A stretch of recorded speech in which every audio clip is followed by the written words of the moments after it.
Oh, okay. I got you, JD.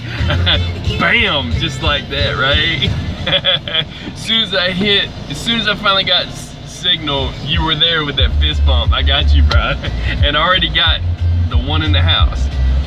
All right, JD from SHTF on Twitter. You can follow him on Twitter, SHTF, like shit hits the fan, which it might. Man, let me tell you something, people. Something's fixing to pop the fuck off in Venezuela. That's all I can say.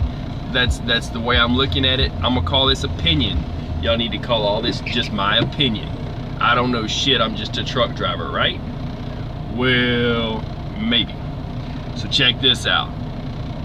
There is, or has been earlier today, there was a Russian jet airplane on the tarmac in Caracas, Venezuela.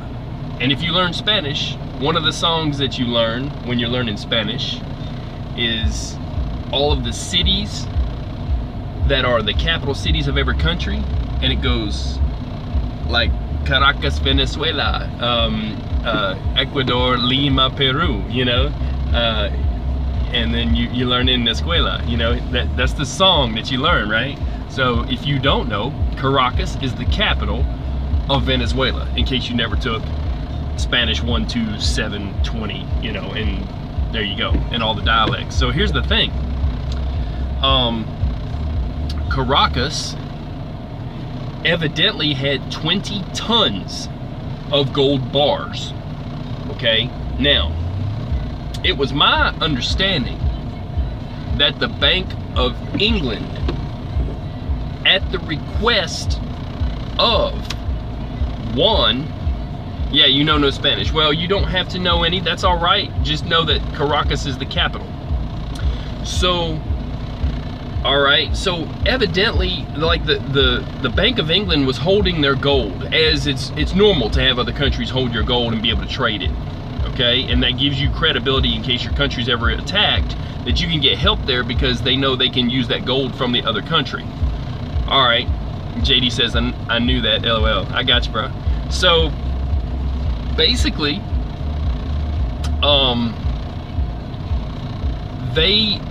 the Bank of England was told Maduro that he could not have that gold that they were holding, simply because a sworn-in member of their I called it parliament. I know it's not correctly parliament, but it's their parliament.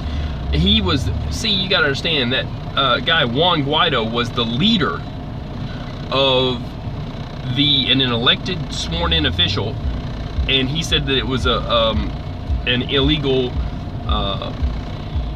election, that was voter fraud, and that Maduro was not really truly voted in. He was trying to usurp power. So since he was still an elected official, because he was the leader of the, I want to call it the People's Congress, or the People's, you know, they have one body there of a parliament. It's a parliament, basically. They just call it something else. So he was the leader of that, and the Bank of England recognized him as that leader and said, since he requested that we not release this gold, we're not going to release it. So the question is this: was there, in addition to all of the gold that is in Bank of England, was there 20 tons of gold bars already in Caracas?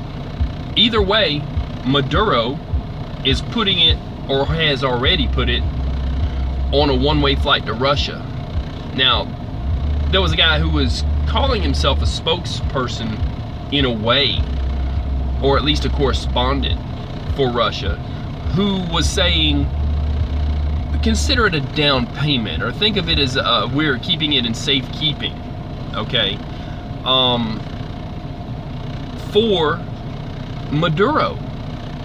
So either Maduro's paying them for protection and said you can have all the gold, or he's made a deal with them and said, in order for me to keep power, you take all the gold, or Maduro's going to vacation, maybe move to Moscow.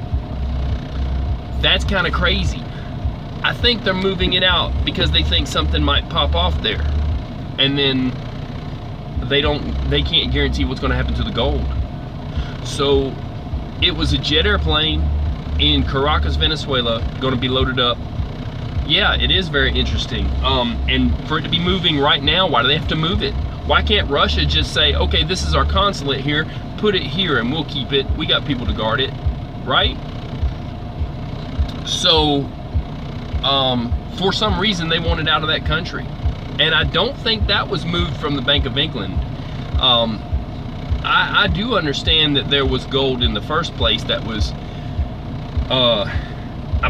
if I'm not mistaken, like I said, you call this opinion, that the drug cartels have had lots of that. And so we'll find out where all of this, where it all came from.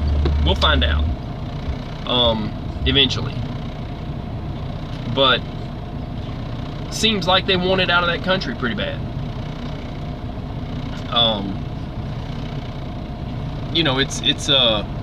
It's odd, and for them to want to move it is odd. Let's see. Yeah, something's going to pop off there. We already see that only thing peaceful would be holding an election to defuse the situation. Yeah, they held an emergency referendum at the EU, is my understanding, that they wanted to be heard. And then they did the little thing. If you ask me, I think that every time there's something that's going to go down, they always have a news reporter to go and interview that person. There's an interview of Saddam Hussein. There's an interview of Gaddafi. There's before something goes down, they always send an interview in there to kind of, talk to them. They did an interview, sort of, and they tried to make it an interview about other things. It was supposed to be an energy conference. There was someone who was trying to interview Maduro at an energy conference, and he said this is supposed to be about energy, but they were still asking him questions, and he was trying to give some vague answers, but he did hold an emergency referendum for the leaders of nations to go to, and that was quite I guess a few weeks back, and they now have urged him, is my understanding, that they said, hey, you need to hold an election now, because it's within the legal parameters for that guy Juan Guaido to say, okay, I'm going to be the president. He's just going to call himself an interim president anyways, until elections can be held. That was all it was about. It wasn't he's going to be president forever. He said, that the way it works is, if there's a question, then someone who is in control of one of the governing parties, and he was the leader, kind of like how we have a leader of the House and we have a leader of the Senate. Think of it as being a leader of the Senate for over there. That's Juan Guaido. And he said, or Congress, either one. They have like one body there. So he said he wanted to be the interim leader until such time as elections can be held. That's the most he can do anyways. And so now the EU, UN, I guess you call it the UN, I misspoke on EU. The UN now wants them to hold a election, a runoff, if you call it that, between Juan Guaido and Maduro, or even between Maduro and somebody else. But I thought it was about a 50-50 split, that it was 50% for Maduro and 50% for Guaido, but evidently I was incorrect in even thinking that, because they had 700 or 800,000 people marching in the streets in support of Juan Guaido the other day.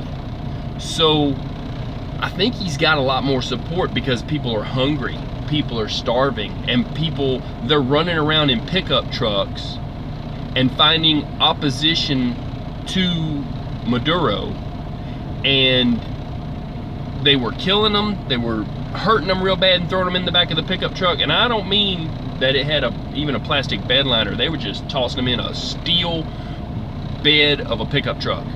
And they were stacking them up where they were putting them, and they showed stacks of bodies, okay? These people were not being taken to jail or to any type of a reformation, you know, education plant. And someone, Tony Bell, made a comment, Tui, and a whole bunch of thumbs up. Thank you for the thumbs up, brother. Yeah, I'm just telling it, you know. It seems to me that the people of Venezuela, first off, if there was all that gold, why couldn't they feed them with it? Because it's $1 billion. They could have allowed aid in at any time. Even though they were under sanctions, there was all that gold. So now they want to move it. So the people of Venezuela are going to be done wrong again by that same government, because he's taking their wealth. That's what Juan Guaido was trying to stop from happening when he asked for the Bank of England to not let that money go, to not release the gold that they're holding. And when a representative for Maduro went to England and said, hey, we're here for the gold, the bank said, sorry, we can't do that. And they sent him home empty-handed. So I don't know if that has changed. I don't think that has changed. I think it's a whole nother stack of bullion. I think it's a whole nother bunch of gold. But I will know more on that in a few days. But I wanted to at least bring the story here now because I'd seen it and I'd found some links. I can put up a link to one of them after I'm done with this video. But truckers don't always get to see, and you know, people that follow me don't get to see always. Let's see. I had to stop paying attention. There was a lot of misinformation coming out. Let's see here. JD says I had to stop paying attention. There was a lot of misinformation coming out, like what happened when Ukraine started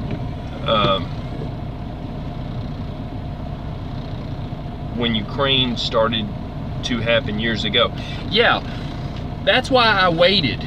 But an airplane is real, an airport is real, Caracas, Venezuela is real, and the 20 tons of gold equaling up to $1 billion or more in, I wouldn't even say US currency, because let's just be honest, a lot of times the English note, the euro,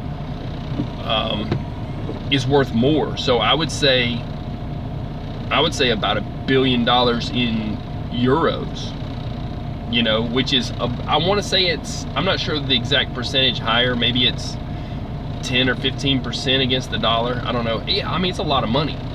It's a lot of money that could be used for those people in Venezuela who are, they're starving. A lot of them are in the streets. The people who do have food, let me tell you what goes on there. Every day people line up in Venezuela. They, middle class people, they wait all day long for whatever is handed to them. A lot of the times that is only 2 bags of flour. Now, for people in the United States, a lot of people would scoff at 2 bags of flour and say, what am I supposed to do with 2 bags of flour? Because, I mean, honestly, in Venezuela, they make their own tortillas, they make, you know, they can make food out of flour, but it's still not enough to sustain anybody, okay? Even flour and beans. There's a meat shortage. That's why they handed out rabbits, and then the people took them as pets, and it was all a big confusion. And they named them and they sleep with them at night. And they're like, no, we couldn't kill those. Those are a gift from Maduro. Those are our pets. So now they're feeding rabbits. But honestly, you know, it's still not enough to sustain them. They've got a shortage of food. And that gold could buy a lot of food. And I don't know why they haven't already, except for to say that they could care less about the people, or at least Maduro, you know, could care less. Now, there's always in any political environment in any country, there's always one side that might be the ruling class, and they might be doing very well, and their people that support them are like, hey, we're not hurting, you know. And then there's the other side that's like, no, we're starving, and you know, they're eating garbage out of the streets. I gotta try to plug this up before it dies out. So you know, let's try this here. Okay, so there's always going to be a certain amount of dissent and a certain amount of people that say, hey, we're being done wrong. But over there, when you start talking about 700 to 800,000 people marching on the streets, I mean, we can't even get it together over here in the United States and get more than 100,000 people to march on Washington. You know, you get the bikers up there and that's a big deal. Or you get, you know, a certain amount of people. Let's see, all the food is going out of the country because they make money to do so. If the food stays in the country, they lose money because of price control and inflation. I'll tell you what's happening. There's buyers that have gone into Venezuela and they buy it and they take it across the border. They're taking it and trying to sell it for more money in Brazil because the money in Venezuela is worthless. Okay, they've got super hyper inflation. You can take, I want to say that a cameraman went over there and he bought, I want to say he had like $500. I'll turn this truck off here. I just needed heat. I want to say he had $500 and they gave him a book bag full of Venezuelan money. I want to say it's the Bolivar, okay? 1,000,000% inflation, crazy. Yeah, see, here's the thing. If you took a roll of toilet paper and you taped a bunch of Bolivars together, okay, and rolled it up into a standard size roll of toilet paper, that roll of Bolivars may not even buy, because it's hard to get your hands on toilet paper over there, but either way, the roll of toilet paper would cost more than that many Bolivars rolled up. So you could just about, you know, clean yourself with it versus buy. So that's what their money's worth. Yeah, Luke from We Are Change and Villigan something. Let's see, let's try that again. I'll try to read that again for you. JD, yeah, Luke from We Are Change and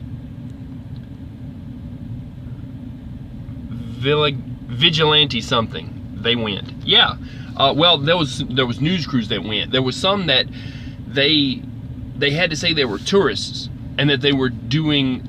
I don't know if I don't think they even said they were doing a documentary. They said they were doing something, and it wasn't supposed to be journalism because they would get possibly killed if they were doing journalism. So they snuck in. They went to the beach. They went over, but then they went and bought Bolivars, and they couldn't even exchange it at the bank because the bank would have ripped them off, is what they said, right?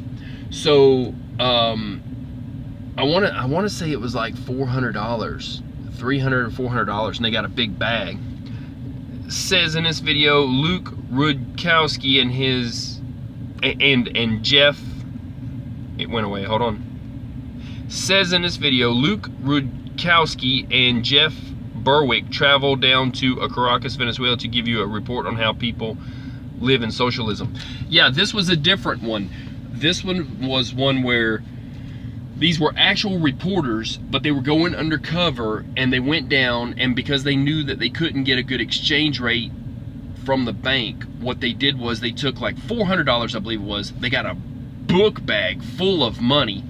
I mean, stacks and stacks of what we would consider to be, you know, big bank stacks already strapped and stuff. And they got that from someone who was a black market money salesperson, just a person, and they were buying stuff with that. But then they also went further. That was to get around down there. Then they went further. Let's see, JD put the lady in the truck with her husband fish. I seen that video. Yeah, that one. Now the lady, they also talked to that lady, and they took all these fish in like an army truck. They snuck over the border with it, and they had to pay people off at checkpoints and pay off police officers and bribe their way past army people to not get shot. They went over there, then she sells all these fish because they could sell it for more money that's worth something in Brazilian currency. And those people even tried to rip them off, and they were like, hey, you could sit here all night, or you can leave here with a percentage of it and we'll get it back to you later. And she's like, no, no, no, we're gonna stay here. So that happened, and then that's the video. That's the one, JD. That's the one. That's one of them that I saw. So they went over there and saw how the people lived, and they saw that the fishermen had a problem with oil being all over the fish and killing the fish, because the government-run oil companies no longer clean up what's leaking into the waters. So it's killing all the fish, and they're just catching what they can, you know. So they're having to clean the oil off all their stuff and all this. And like I said, the whole country's gone to crap. You can't even fish, you know, and the fish they can catch, they can't sell it in their own country to feed their own people anyways, because their dollar is worthless. The bolivar. I want to say it's the bolivar. So I could be wrong. Don't beat me up if that's the wrong currency. So they go across the border, and the people who bring stuff across the border, there's people that will meet you in the square, and they're smugglers, and they bring food over from Brazil and smuggle it over and sell it. So the lady reporter that was with them couldn't get anything for, you know, for women, feminine products, anything that you need, any type of paper products, and they were offering it to her at a very, very high rate. Let's see, JD says, you're right about months worth of wages when they come back too. Yeah, it's about it's a lot of money compared to what they would have made if they would have sold it in their own country. So they can't afford to feed their own people because their own people's money is no good. But how are they going to have 20 tons of gold and their people are starving? Okay, that's crazy, right? Let me see if I can get my wipers to go real quick. It'll make a little noise. I've had an issue. Well, it would be messing up my windshield. So, yeah, everybody knows that Venezuela was going broke and having money issues. No one knew that they had $1 billion worth of gold in Venezuela. They knew they had it in the Bank of England. So what are they sitting on the money for? Like I said, I guess it's to take care of their party. That guy ain't missed no meals. That guy Maduro, he could lose some weight. So they'll probably feed him good if he moves to Russia. That's all I can say. You know, maybe him and the other people that are over there. I ain't gonna name names, but yeah, he it sounds to me like the jet airplane with all that gold on it, I think that's his retirement plan. If it doesn't go well, you know, who knows? But it's the people's gold. It shouldn't be considered a bargaining chip or any kind of a thing that could be used for security for him, or you know, for any reason. You know, they shouldn't be taking all of the gold out of the country. They just shouldn't. It doesn't belong to that president. Doesn't even belong to the next president. It belongs to the country. And so you will see the country go under if they have nothing to back it. So they're perpetuating it. They're making it worse by taking all of the resources away. And the guy who was answering in the report that I saw to the lady reporter, he was saying, she asked him, so let's see here, JD put, I'm expecting missile defense if I had to assume S-300s. Yeah, those S-300s, those things are a piece of shit. Listen, if you want something that will fight off a very violent incoming raid of maybe a flock of geese or some really mean seagulls, the Su-300 is the way to go. It'll take them right out. But anything that flies over, say, 100 miles an hour, maybe a biplane. Maybe it would take out some if you had biplanes coming in, the old World War II, maybe even a Spitfire. I don't know. I don't know. An older Spitfire might get past them. It's really almost laughable.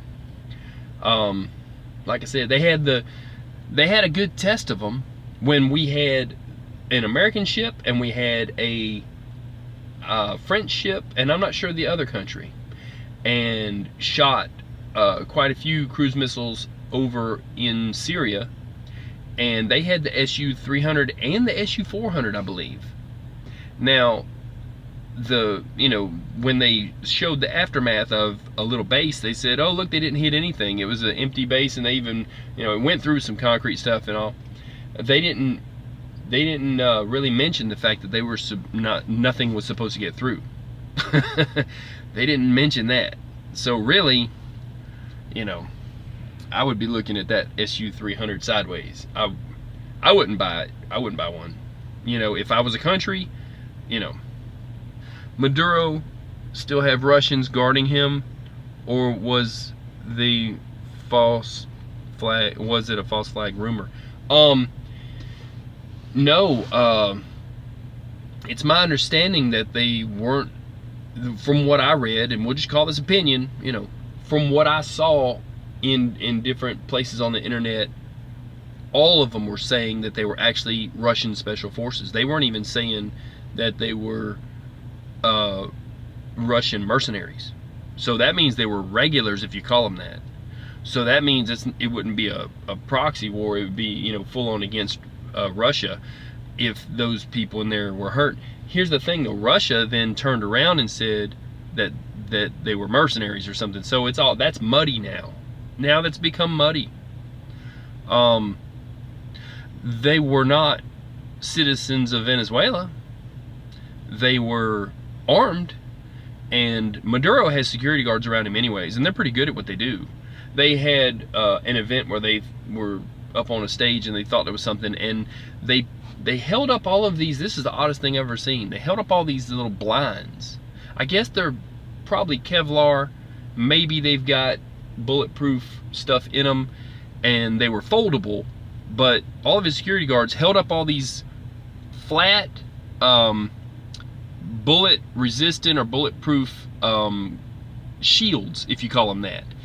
And they all stood around him holding those shields, and then it was like he would have been protected from bullets. So that's the oddest thing I've seen come out. It's a different kind of technology. I haven't got into it.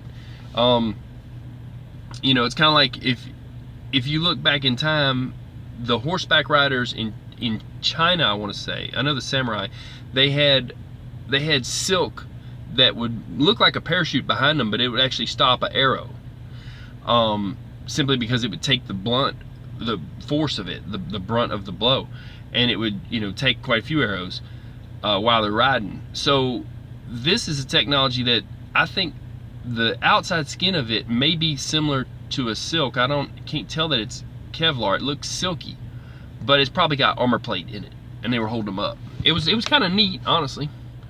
Let's see here. You've done hit me with a couple of comments here.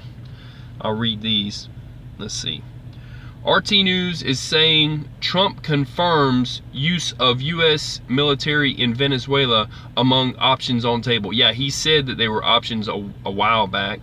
Let's see. We have more troops going to the southern border too.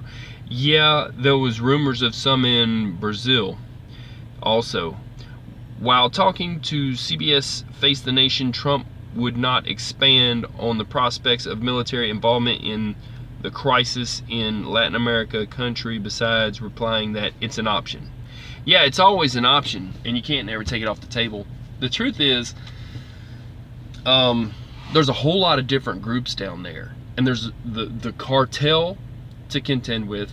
Brazil itself, I'm not sure if that was another country. I think El Salvador, I think, is one that got a new president recently, but I want to say it might have been Brazil that just got a new leader down there. And one of them down there was saber rattling, him and his son, saying as soon as they got into the office that there may be a war with another country down there. And I'm not sure if it's Venezuela or not. I would have to look into that. To be honest though, it's been a long time that these people have been struggling in that country, and they're all taken to the streets. Maduro was actually rounding people up and forcing them to join the army. That was kind of weird. And also, like I said, there was a lot of them that were getting killed in the streets and thrown in the back of trucks. And then they stacked them up, and there's basically pictures of them stacked up. It's all messed up down there. It's not good. And if they're taking things that are important out of the country, it makes you think that something might pop off that would be bad, that they wanted to protect that gold. And so that's Russia moving that gold out. So, you know, 20 tons, man, that's a lot of gold. I wouldn't know where to start, except for they should have been buying food with it. You know, if you cared about your people, I would say that that might make his supporters even not support him now, because he had all that gold the whole time.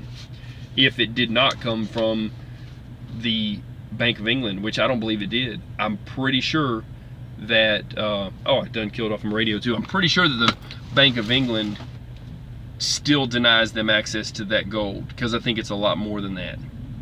So 20 tons, 1 billion at least is what it's worth. And so yeah, other than that, I think that it will be probably soon after that we'll find out what does happen.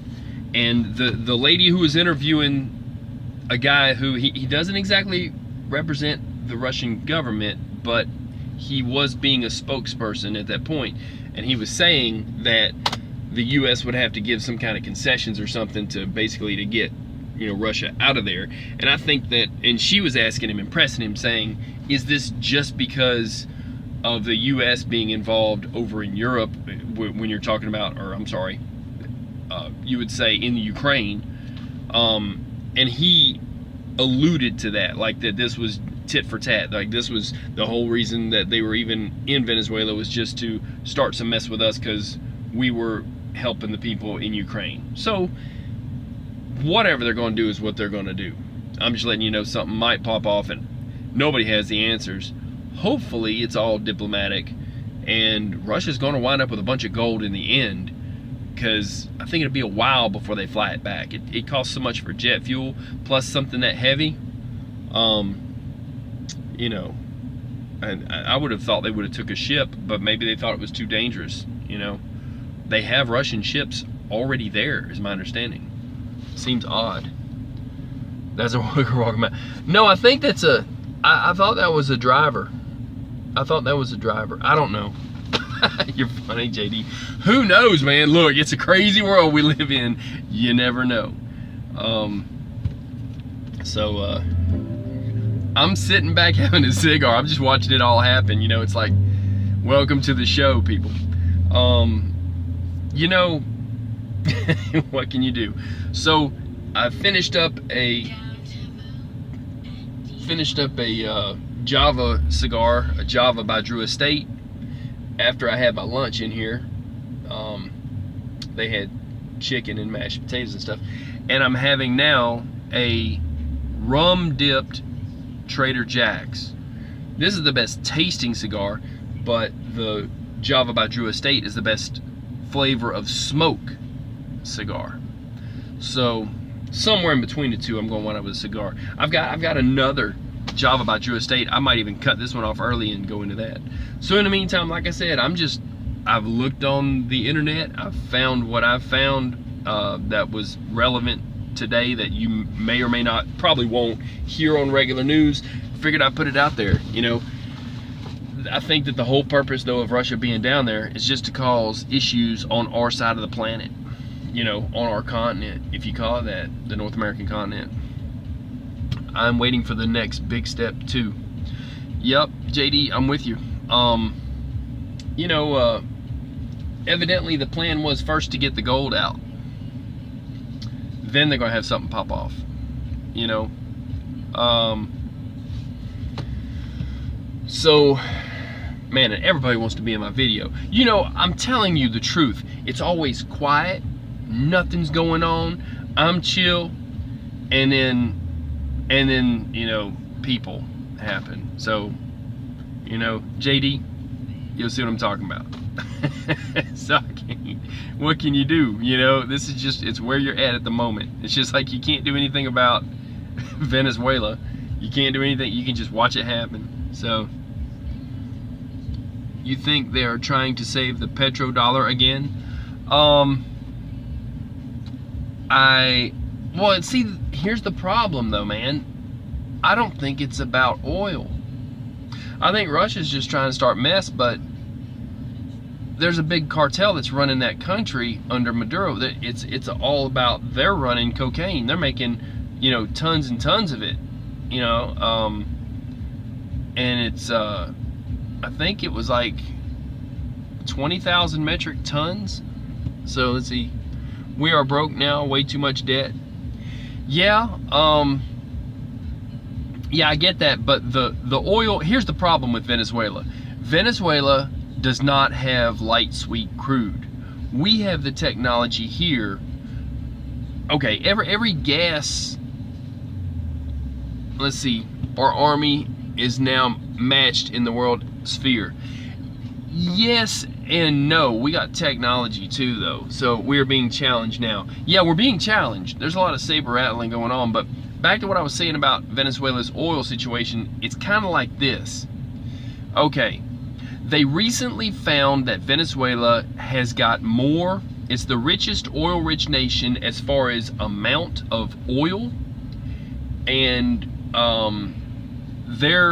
let's see, Tommy and Tim put, try the Florida Marquis YouTube channel. Yeah, I've seen Florida Marquis, and I see what he puts up. Some of it is a little controversial to what I buy into, and I think some of it, yeah, is JD put good channel, but he's a little odd at times. That's where I'm at on that. But then also, I have to say that anything that's against our country's policy, I can't really dig that. I'll tell you, you gotta understand. Let's see here. Controversy? Whatever do you mean? Whatever do you mean? Yeah, right. Well, okay, we'll get into that in a minute. Even his recent video, the one that he just dropped today, okay, yeah, I'm on top of it. Yeah, that's controversy. So here's the thing. My country, right or wrong? No, it's not. I'm not a my country, right or wrong kind of a person. It's just like this though. The best interest of the United States is served by supporting people who have more intel than you do, and knowing that they have to have our best interest at heart. Let's see, truth, right or wrong. It's not, yeah, it's kind of like that. You find out later, 20 years down the road, you know, what was going on at the time. But here's let's see, I have had God's words. What do they have? I have God's words. What do they have? Yeah, I hear you. So, but back to the crude oil thing. Okay, they found that Venezuela was the richest in reserves, and they have some that are even to be explored more of. And then they also have other gold that Russia is now got control of and is now mining. You gotta understand something. Venezuela signed over the rights for Russia to be the one to mine the gold, and they have gold mining companies over there that are digging it right now. So that's my understanding of it. Call me wrong if I'm wrong. But their oil reserves have been found to be that they are the richest country on the planet as far as that goes. But they do have a lot of reserves, but you have to get to it. It's not light sweet crude. Yeah, I heard about the gold mines too from Florida Marquis. I saw it in a thing that where people do geographical studies of different countries, and they had done one. Hold on a second. 2 days before all this, the Russians signed the contract to mine gold. Yeah, exactly. It was exactly 2 days before.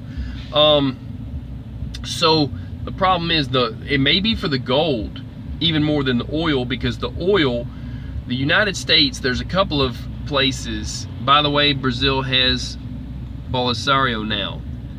If that's the leader, that's the guy. Okay, yeah, that's what I'm going to have to look into. So the gold may be worth more than the oil because the oil is not light sweet crude. We have 3 companies in the United States, one is actually owns the other one, and then the other one is it's kind of like a competitor. It's like Valero, and it's not Exxon. It's another there's two different companies that they refine Venezuela's oil for them. Okay, so and they go and they find more oil while help them. They were helping them on their what's it called when they go and look for oil? Not discovery. It's called when they're looking for more oil. Okay, they help them with that. Well, different gas companies, like there's BP. Yeah, exploration. That's it. That's the word I was looking for. I speak a few languages. Sometimes I mess up in English, believe it or not, because of it. So there's companies like BP, which is British Petroleum, that has a certain chemical that they have the trademark to, and they make gas in a certain way. There is Amoco was bought by BP, so now there's like ExxonMobil. ExxonMobil has their way of refining gasoline. So yes, they come up with the same product in the end, but the Valero and that other company that refines Venezuelan's oil has to use a certain type of chemical. Think of them as big cake pellets that they add to so many gallons. It's just like if you put chlorine in a pool to make it clean. They have pellets that some gas companies, when they buy gas and they have already got it refined, but before they deliver it to your gas station, they have one type of a pellet thing, and then if you order the Supreme gas, that has another pellet in it, okay?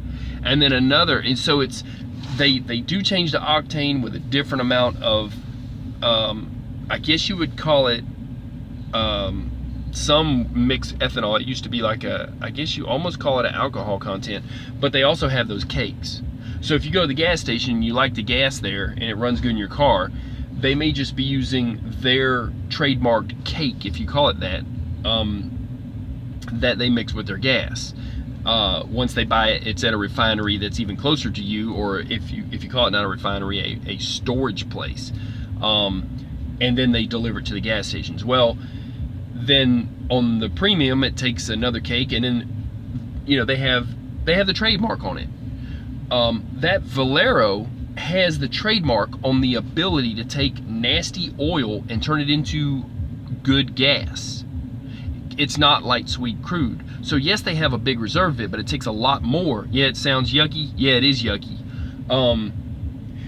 I've hauled a lot of different things with tankers. The yuckiest of it is asphalt. 3257 hot. That's the label, the placard. Well, anyway, they use that in roads, making roads. So it's a byproduct of making gasoline. It's the leftover stuff. Diesel, believe it or not, doesn't alcohol burn clean? Yeah, but you can't burn 100% alcohol, or it would be almost like running nitrous. It would, your head would blow clear off your engine through your hood, and it'd send it back to Detroit where it came from. See, that's the problem. They can only make it 93 octane. 103 isn't even street legal, but you can add that. But most cars can't handle 103. Cool, get stronger heads. Yeah, what they have to do is they have to run not aluminum heads, but iron Duke heads for really, really high stuff like that, or rebuild it if you're racing them. See, and you'll burn a hole through the top of the piston if it's too lean. It's called Black Death by racers because it makes a black hole straight through it. Back to the model percent. Back to the model percent. I'm not sure what you mean there. Model T. Oh, back to the Model T. Excuse me. Yeah.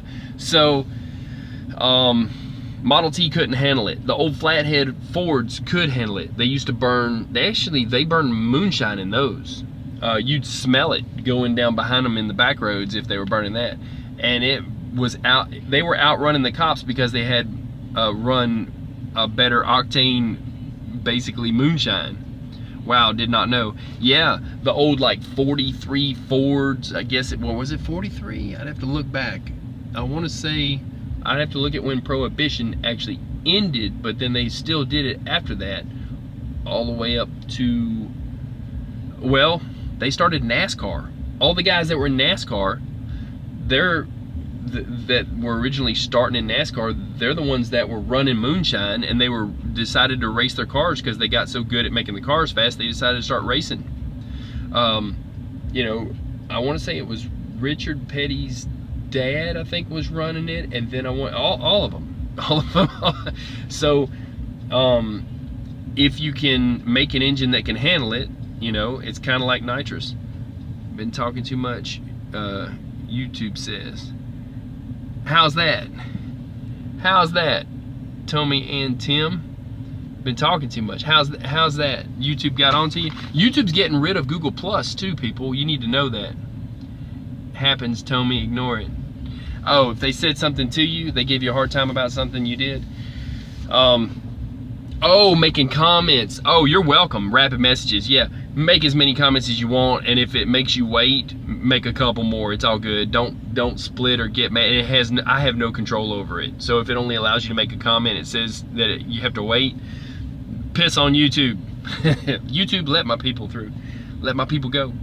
So, you know, if you look at it though, they started with moonshine and they started NASCAR, but you can get 10-4.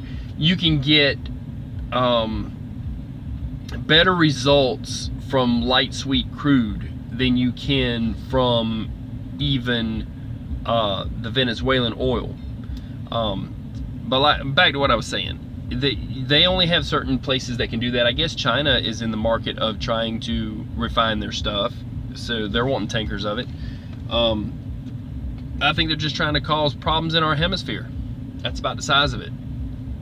But so yeah, they have a big amount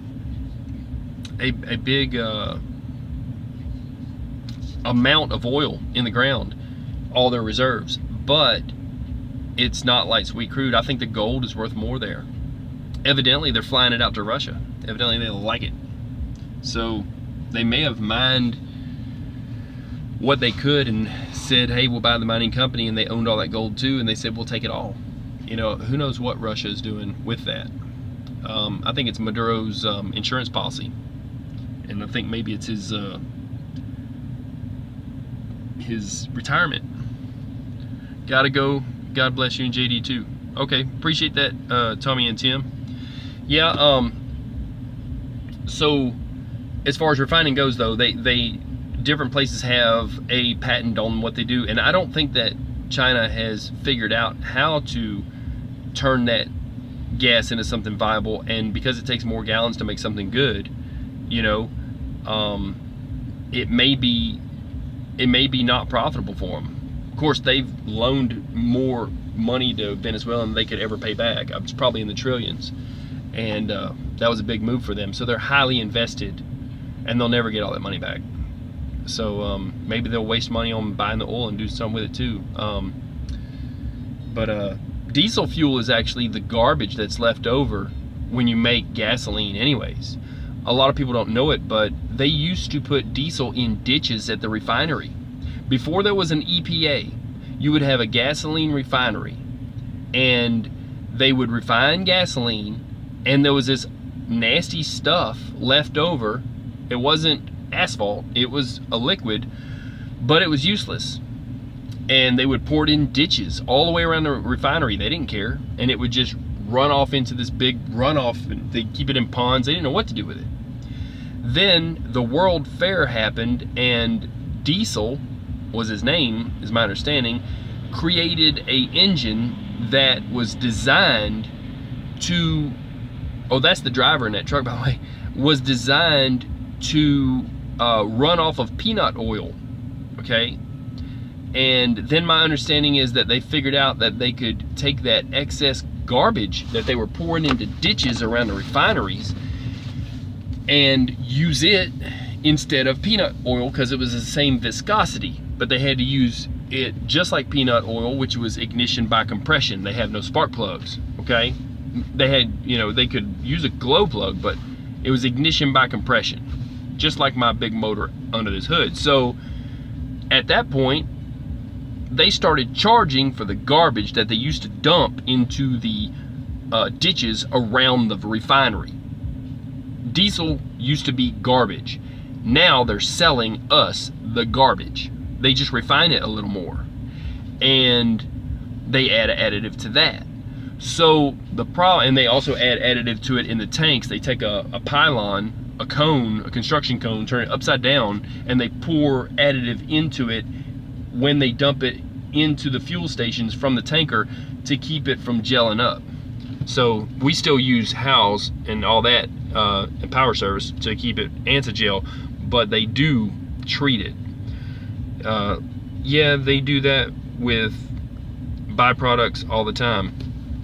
Yeah, so now instead of them pouring it into a ditch, they refine it a little more, but they sell it to truck drivers, and we actually pay more per gallon than cars pay for their gas, which is not fair.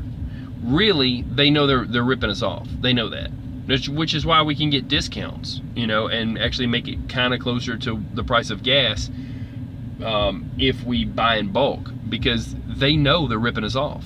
They know that. It's no secret. If you take a glass of water, and if half of it goes to gasoline and half of it goes to diesel, you know, or actually even if a quarter of it goes to diesel, it should be stabilized. Now they have winter blends that they want to say, well, the winter blend is different. When we change over to that, it costs more, or whatever. Then they say the summer blend is different. And when we change over to that, there's a change. But they're lying about the price of diesel, period. And we pay for it. That is just the truth. There's no reason to skate around it, lie about it, which is why some of these drivers out here pay what's on the pole. But if you're leased to a company, you get a discount. And so when I go and I look online, it gives me a discount over and above what these guys have to pay. So they have to have more per mile to pay for it. But either way, we're all getting ripped off, because it could be a lot cheaper than what it is, because it's the garbage that's left over after they make gasoline. They're just gouging on it. So that's fine, you know.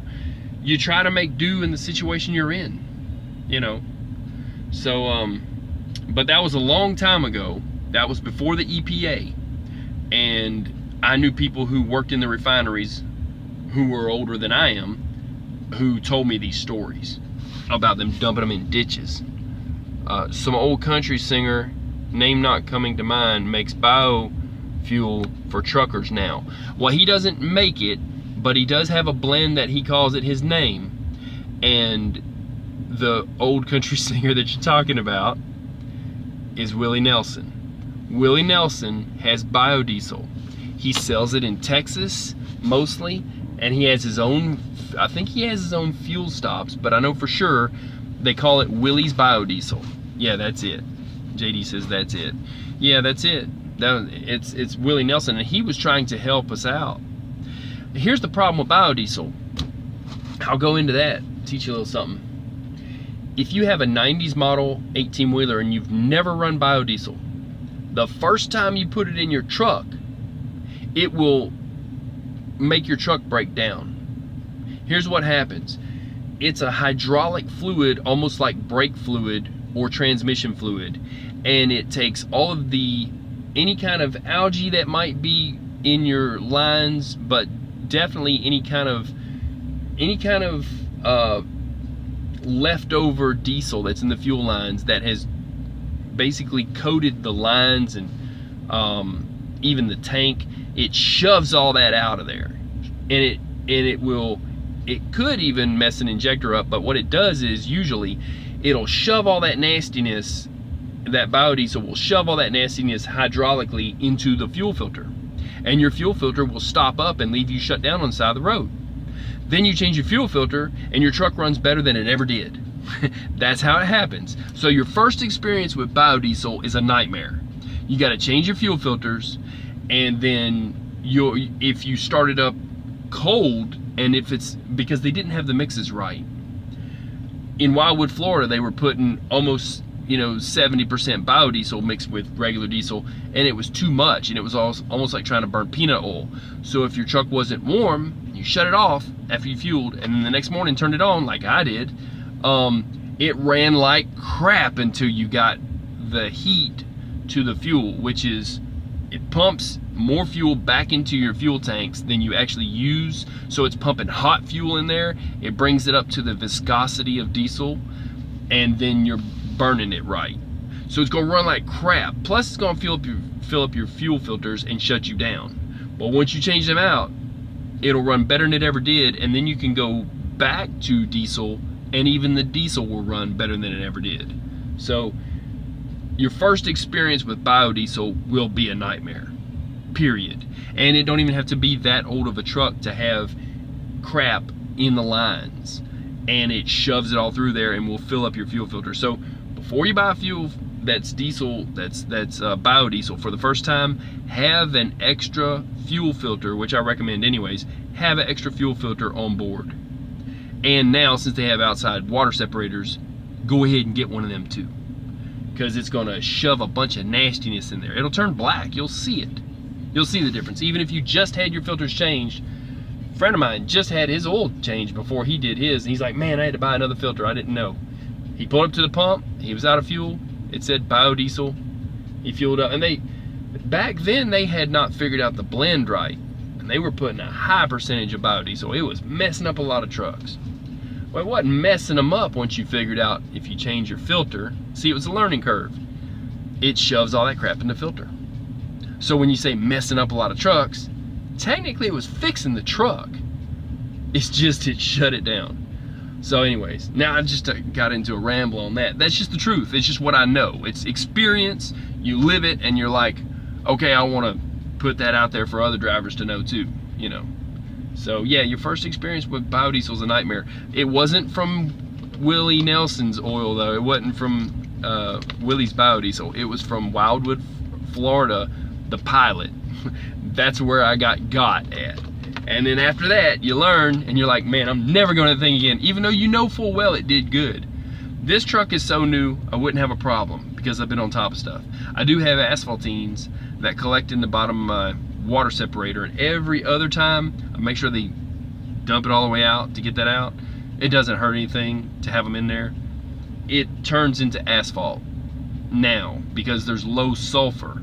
It's ultra low sulfur diesel. They took sulfur out of diesel, so it did two things. One, it allows algae to grow, or even if it doesn't grow algae, it will turn into asphalt.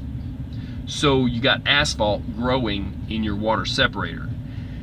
Not growing, but collecting. And then on top of everything, it does not lubricate the top end, the cylinders, like diesel used to. So you want to add Lucas to your diesel fuel to make up for that.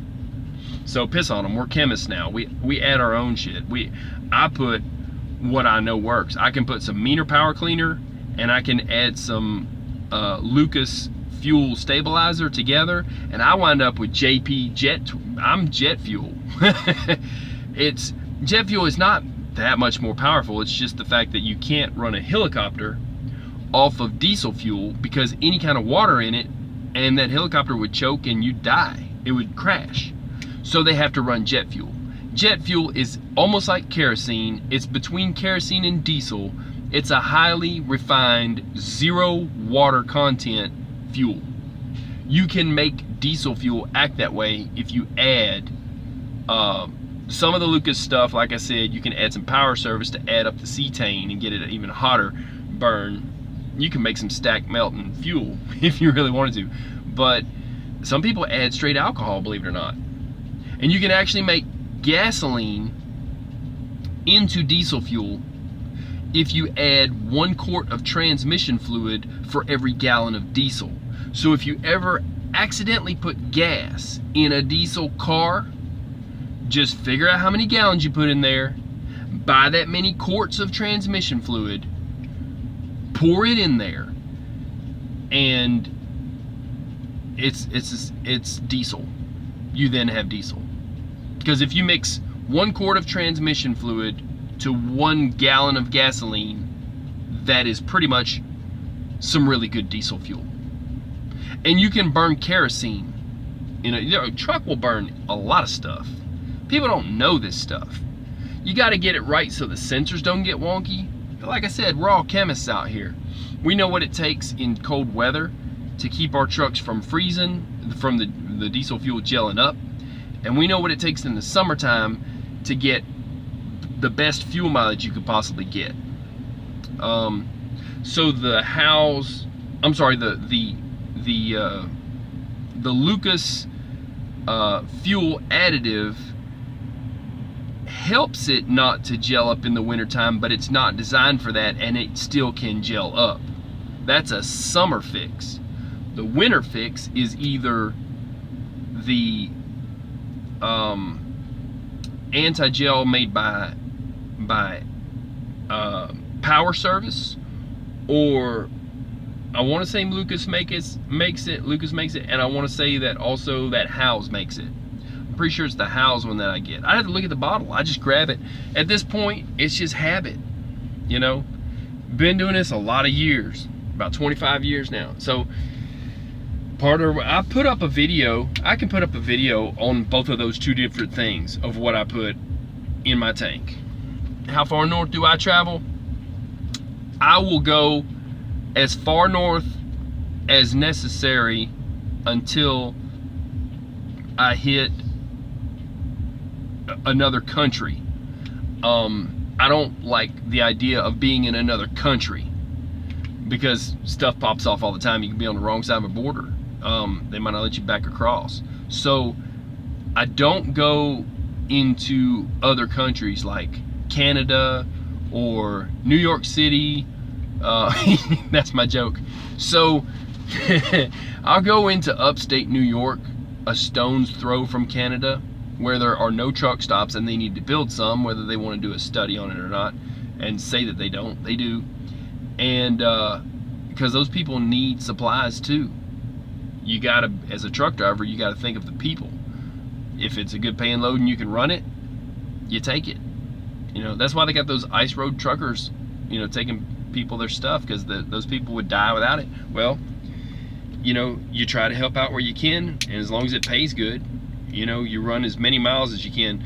I like to go to Wisconsin. I go to Green Bay, Wisconsin, up there where the Green Bay Packers are, and the stadium that's named after their football coach, which for some reason it slips my mind. Let's see, you going to talk about the automated trucker crisis?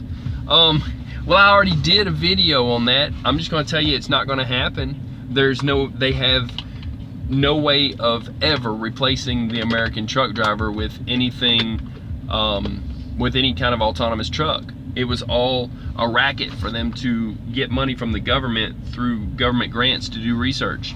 And then they reported on it and said, these people are doing research into automated trucks. But they had to sweep the road, like I said. You know, I could go into all that again. I could tell you a few things I didn't bring up. So I don't see it either. I look for the video. JD, I already put it up on my Twitter too, and it's one of my live ones. So I will send you a link to it. I'll put at SHTF on Twitter for you, and I'll put a link on this too. I loaded trucks at a steel mill. No way a robot could handle it. Oh, I know. And who's gonna throw the straps? You know, and who's gonna, you know, ratchet them down? Look, if they could make it that automated, they should have a long time ago to give us a break. But no, it's just a racket for them to get money. Like I was saying, if a kid throws a ball across the road and it goes across the road, you know, next thing is the kid's gonna try to cross the road to get that ball.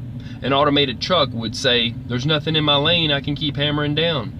But a person would look and say, wait, that's fixing to happen. I gotta slow down and stop now, because that kid is not paying attention and is gonna walk across the road. So an automated truck will kill a child.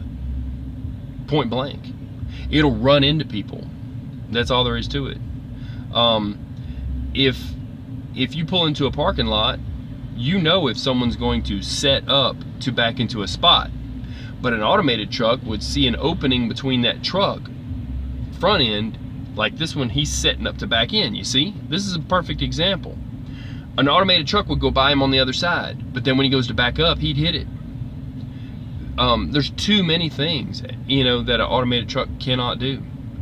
An automated truck can't always, like, wouldn't be able to see through fog, mist, all of the sensors, you know, ice and snow would mess it up.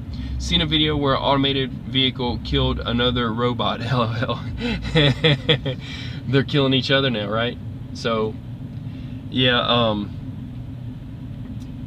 this guy's, man, oh man, I'm gonna have to back up. This guy's about to hit me. Wow, wow, dude. Yo, not good.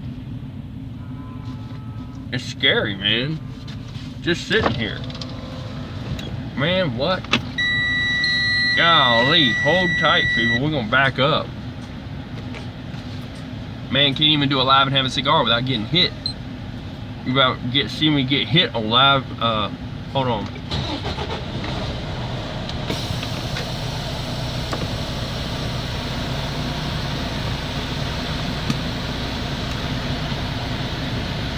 Dude, like, wow. And those are just my burners. I didn't hit him with my headlights. That would be rude. But yeah, man, I mean, I could back up maybe 2 feet, but maybe that 2 feet will keep me from getting hit.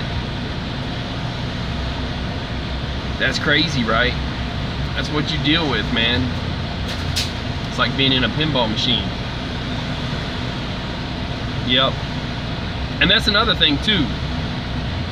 That's what I was gonna say, is an automated truck, I didn't mention this in that live, but an automated truck, let's just say that you're on my left side in a car, and there's another guy on my right side in a car, and both of you are tired or drunk or on some kind of Facebook or something, doing anything, putting lipstick on, who knows what these people do. I've seen people driving with their feet so they can eat. I've seen it all. I got video of that somewhere. So the point is, you're on the right, somebody else is on the left, neither one of you is doing what you're supposed to be doing, and then you both veer into my lane. I have the ability to ease on the brake and let you both take the lane if you have to, or if it's just one person, I could veer over into the left lane, hit my horn and everything else, and let them know they're doing wrong and wake them up. Say, hey, it's time to drive, wake up, right? An automated truck will never do that. You need a dash cam? I have a dash cam. It's right over there to the right. I use it. I've actually put up some video, but I have endless amounts of video. I've got a FedEx double that he taught the rear double how to roll over. He's a good pup. We call them pups, you know, that's the joke. It's like a puppy dog. Well, they call them double pups. Well, he taught his back one how to roll over, and he taught the other one how to stay, waiting for the record. I've got a video of that on my dash cam. I've got lots of videos of lots of different things that I just have not had time to mess with, because I do drive for a living, and it's taxing, and it'll make you tired, and it'll eat up time. You're talking about 11 hours a day minimum, up to 14. So if I retired today, I could continue editing my videos, and I could put out content from now until the day I die, and you would be like, wow, that happened? Yeah, that happened. So I've got lots of content. I'm busy, you know, but like I was saying, I'm trying to put up mechanical stuff, but I do have a dash cam, and I've got some crazy videos of some crazy stuff. Trucks all lined up in ditches and stuff, man. Backups for days. I was going to do a music video, and you know that old song, Mama said there'll be days like this, there'll be days like this, Mama said? Well, I think it was the Chantels. I was gonna play that and put a whole bunch of different backups and splice them all together, because I've got that much of the backups. I'm like, I might as well do a music video of this mess. I just haven't had time, you know, and I know they'll copyright strike me on it. I don't care. Yeah, so I just thought it'd be funny. I'll do it just because it's funny, you know, I don't care. But yeah, and I thought about going to Periscope too. I'm hearing so much about Periscope, that you can be on Periscope and YouTube doing a live at the same time, and there's people on Periscope who they pay to support and that kind of stuff. And I looked into it, like I said, just to see what Periscope is, but I got to look further. I'm learning. you know, like I said, I'm just an old dude that's been doing this for a long time, and I want to teach what I was, you know, mechanically what I wanted people to learn. But it may be something viable for me to go on Periscope also. I mean, I'm on Twitter, you know, and I just started my truck up. I was gonna move it. That guy moved finally. Sorry if I was yelling at you. I was talking over the truck. But yeah, I'm learning about the internet, and I've got lots of video that I can put up. But yeah, my dash cam, I've got 2 dash cams. One faces forward, and if somebody hits me, it goes off from the shock, or if I hit the button, it'll record, just like in the cop cars, you know. On the driver's side, I've got one that I set up where if somebody knocks on my door or something's next to me, or for whatever reason, it goes on shock, but it also goes on motion detect. So if anybody walks by the truck, because if I put the front one on motion detect, every truck that drives by, like this guy that's fixing to, well, he's going the other way, but would set off and fill up my card. But not many people go by my driver's side or the other side, you know. So when I set up my cameras, I set them up on the sides, motion detect, and they'll go off. I've got video of people trying to sell me perfume, gold watches, gold necklaces, wanting to ask for money, all kinds of crazy stuff that I was gonna put into a compilation video too. That's on a different dash cam. Like I said, it's gonna take me some time to dig all that stuff up. Let's see, how long you stay on the road? Seems like you're always on the road. You just answered the question, JD. I'm always on the road, man. You know, gotta make a living, gotta try to make a living. I'm actually gonna do some upgrading, and I don't get into my finances too much about it, but I'm looking to get into a couple of other trucks, not just one, because you know, right now I'm looking at 2. I will be looking at 3, and the next one I get, it's gonna be a little different. So I'm looking to maybe do that in the next week or so, and we'll see what happens with that. It's all about signing on the line, you know, spiraling upward. It can be kind of rough, and you got to make decisions on what you want to do. So I've got some decisions to make in the next few days that are pretty drastic. So, but yeah, but it's got to be nice, and it's got to be comfortable.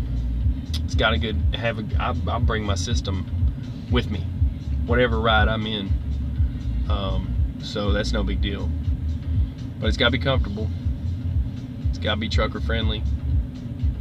And I make my own ashtrays out of aluminum cans, because I have a cigar. So there's always a spot for. They don't even put. Believe this, they don't put an ashtray in these trucks. It's like they don't want you to smoke. Who do they think we are? Of course we smoke. We're the most stressed out, whatever. Most guys are. I'm fine, but I mean, some people get wound up. A lot of them smoke cigarettes. I don't see not having an ashtray, so I make my own. But that, and you know, a place to wash your hands. I've got a little sink, and I've got, you know, it's almost like they want you to be in a RV. We're buying a $200,000 RV, right? With no restroom, no shower, no kitchen, no sink. So you have to build all of those things into a truck, because that's ridiculous. Nobody in their right mind would go to an RV dealership and say, I'd like the finest RV you have. What do you got? Well, this one's 200 grand. Okay, let's check it out. Oh, there's no bathroom? Oh, that's okay. No, there's no shower. Oh, that's fine too. No kitchen? Huh, we can live without it.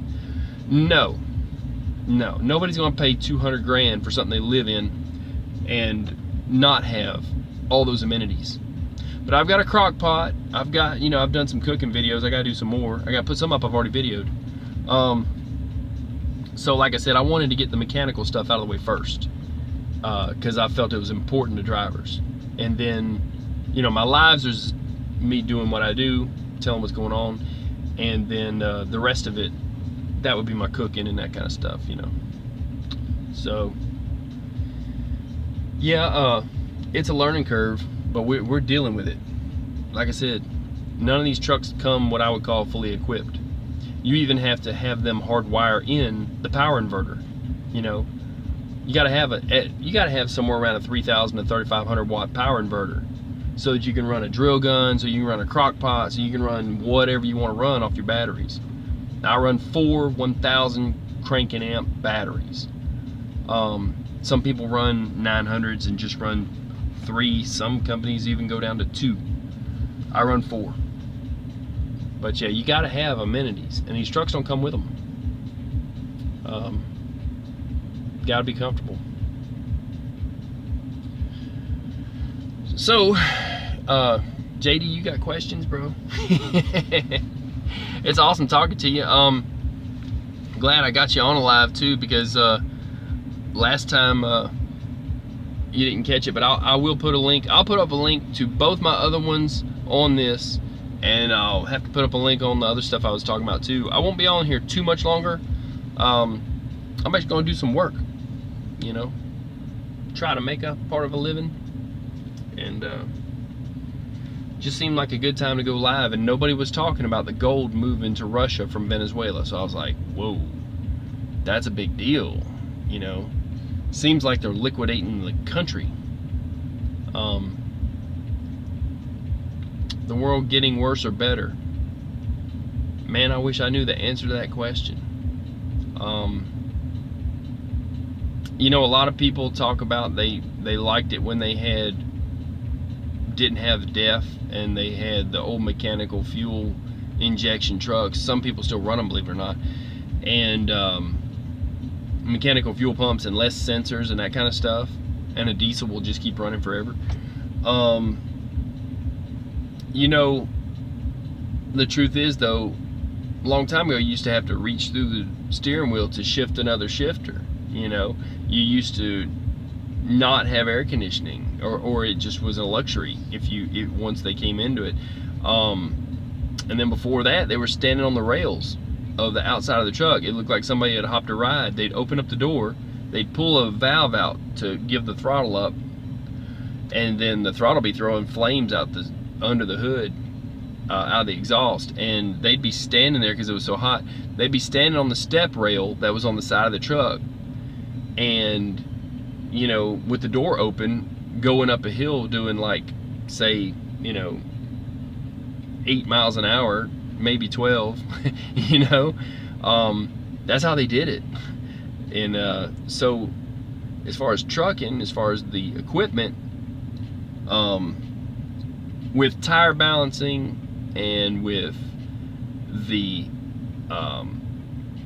better tires and power steering, because they used to have a ball on the steering wheel, and clamp it on, especially when they were going to park.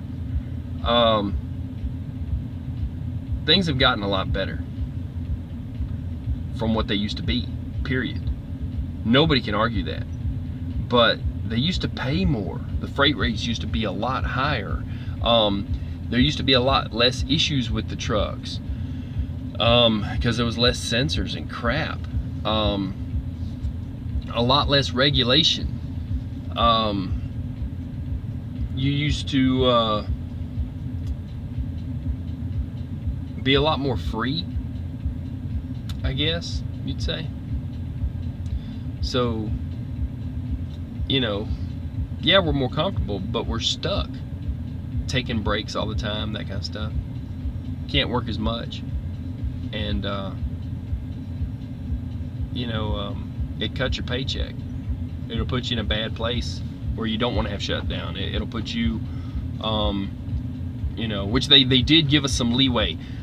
I'm thanking them for that. They made it so you can PC mile from the last place you went to. If a shipper holds you up while they're loading you and you run out of hours, you can PC mile. But believe it or not, there's some companies, and there's one over there to the right. I'm not gonna mention the name, but if you can see it, you can read it. If you can't, I'm not gonna say it. That company doesn't allow their drivers to have PC miles. It doesn't show up on their computer log, and they can't use it. as far as their company standards. That's garbage. That's bullshit, because that's our right as a truck driver. Just like you're supposed to have fuses, you should know how to change fuses. Well, a lot of companies say they don't want you to work on their equipment, whatever. But the truth is, you know, you call them and you tell them it's a fuse, they'll probably have you change it. But these companies, like I said, they're trying to take things away from drivers like that. And that's not fair, and that ain't right. And a lot of people are leaving those companies when they find out that there's PC miles other places and they don't have them. So freight rates being cut and companies are being left behind in the dust. Drivers are looking at who pays to have a $10,000 sign-on bonus with another company, and they're leaving. Okay? You know, do I have to say me included? And I'll take my trucks with me. Listen to me, people. I don't lie. Right now is a good time to change companies at the first of the year anyways.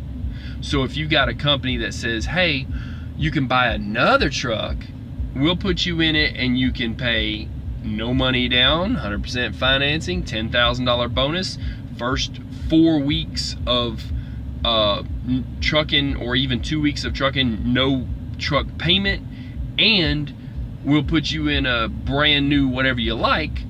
You just sign on the line. Yeah, people are leaving these companies that are starting to cut off their money and cut off advances and cut off, and they're fixing to get cut off. That's what's happening at the first of this year. If you don't believe me, ask around, talk around. You'll find out. Ask somebody. You know, like they say, ask somebody. You better ask somebody.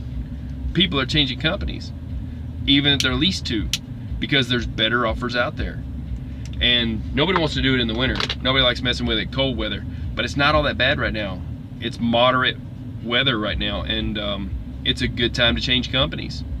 And there's companies, one of them, I don't want to rep a company one way or the other, but because they don't pay great, or they didn't pay great on the freight rates, and they're selling older trucks. But listen to me when I say this. Arnold Transportation is giving people right now a couple of weeks with no payment. There's other companies that are doing it where there's also a sign-on bonus. Major sign-on bonuses are happening right now, people, because they know they're losing. And here's the thing, whether it's manufactured or not, as far as a trucker shortage, it's because they don't want to pay shit per mile. But find a company that's paying you, you know, good rate per mile, and find one that's paying you a bonus, and find one that's paying you, giving you a couple of weeks to a month is best, with no truck payment, first tank of fuel free, and that's a pretty good deal. So, you know, it's a good time to change. Sometimes to move up, you have to move laterally. But like I said before, I'm not going to be your financial guru. I'm not going to tell you how to buy 1 or 5 trucks. I'm not going to tell you what you should do or what you shouldn't, because as soon as I mention a company, somebody will say that company is a piece of shit. And I don't want to be the one to rep one or another. I was giving an example there.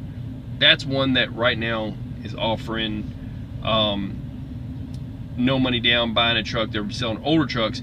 They're saying there's no balloon payment at the end, and they're also saying that they give you a couple weeks without a payment. And there you go.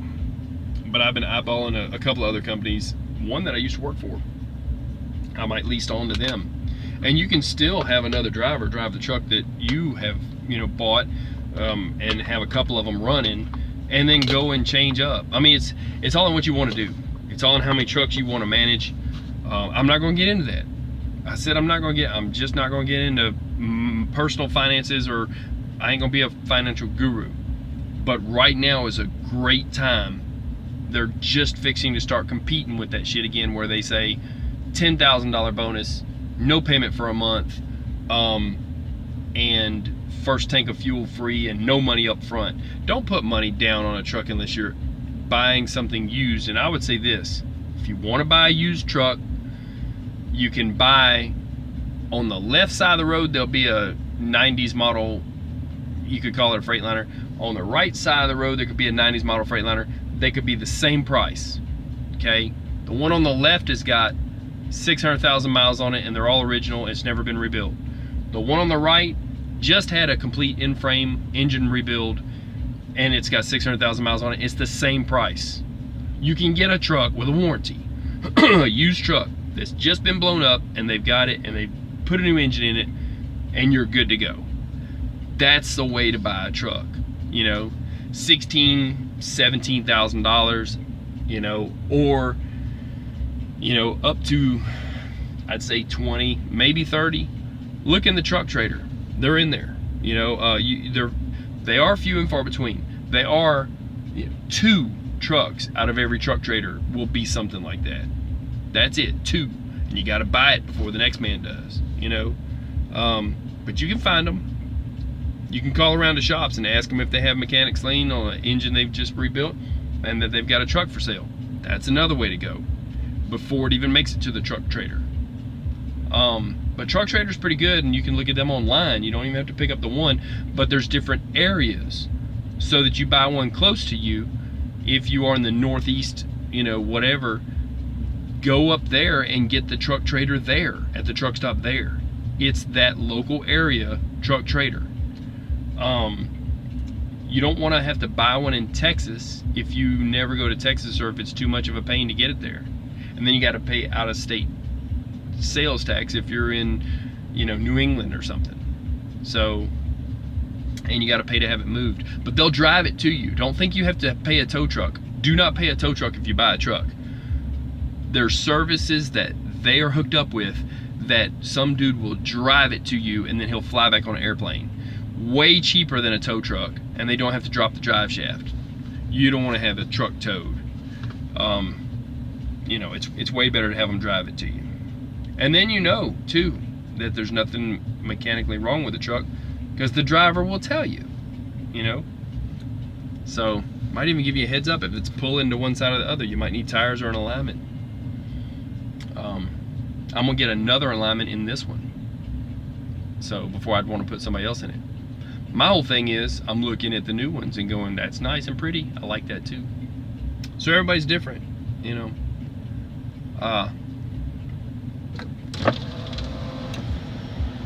This is a really good cigar. I'm telling you, these Trader Jack's rum dip cigars.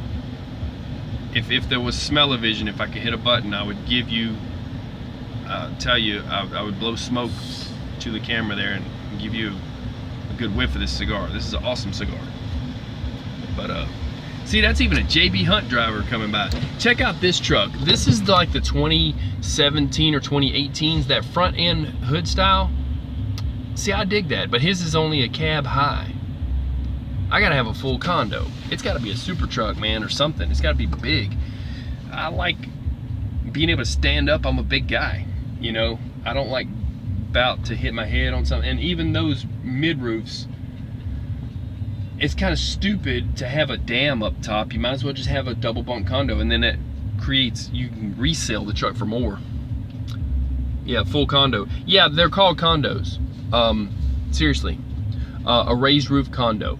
That's what that. Look in the Truck Trader and you'll see what I'm talking about. Or look at Truck Trader online. Go to Truck Trader online and look up Freightliner condo.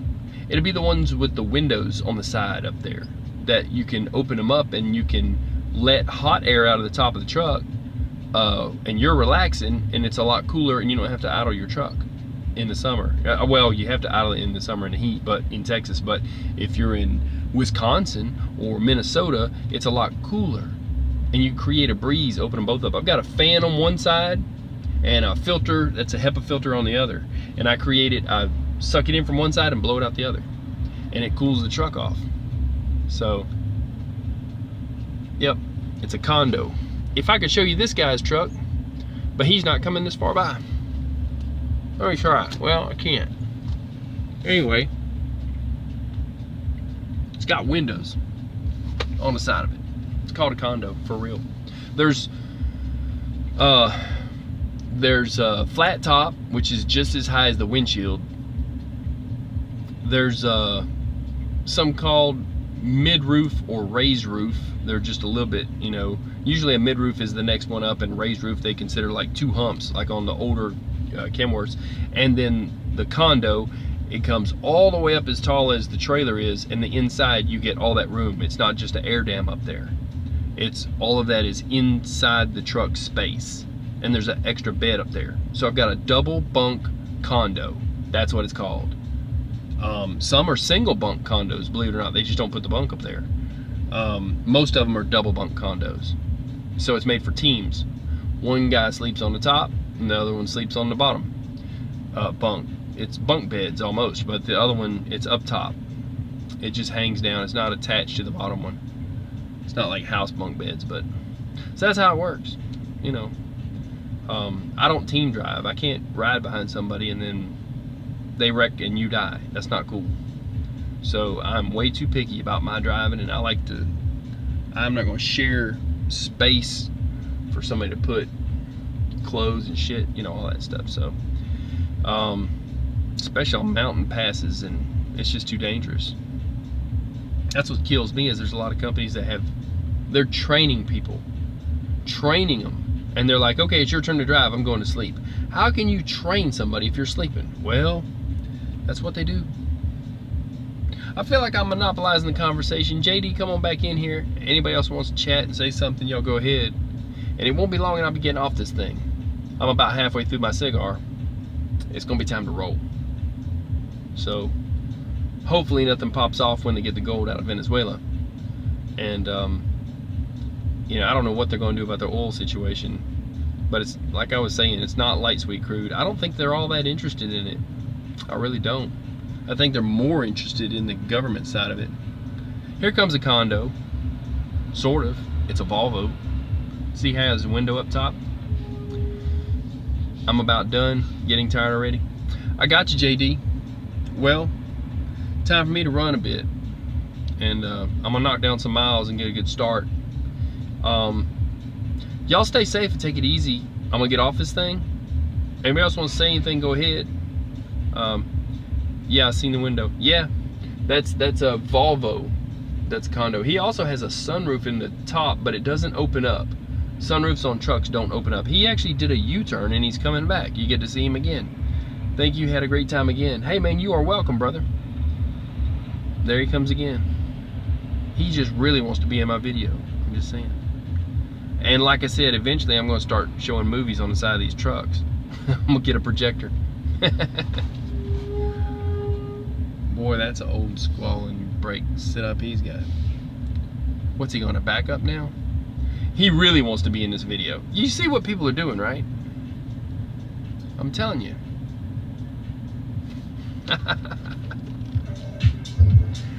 Oh man. You never know what's next. Photobombing, people walking by, and this dude backing up. Yeah, I don't know what he's doing. Because there's not a spot. There's no place to park back behind him. Nothing.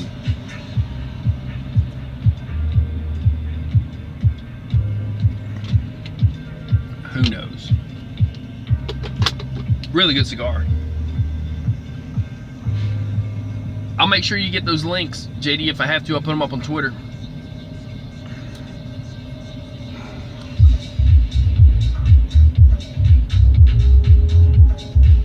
Oh, it ain't done yet. You think it's weird yet? It ain't done yet.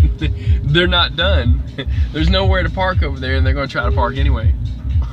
They're fixing to back up again. Like, it's like a seesaw. Here he is again. Oh yeah, and he's fixing to back up. Look, I'm telling you, I put my burners on just to,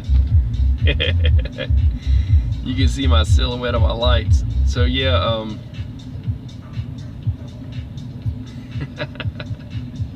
I don't even know, man. I'm blocked in at this point though. I can't, that's what they do. They'll realize that they can't get into that spot and then they'll give up on it, but they're definitely going to try and make the whole truck stop see that they're trying. Yeah.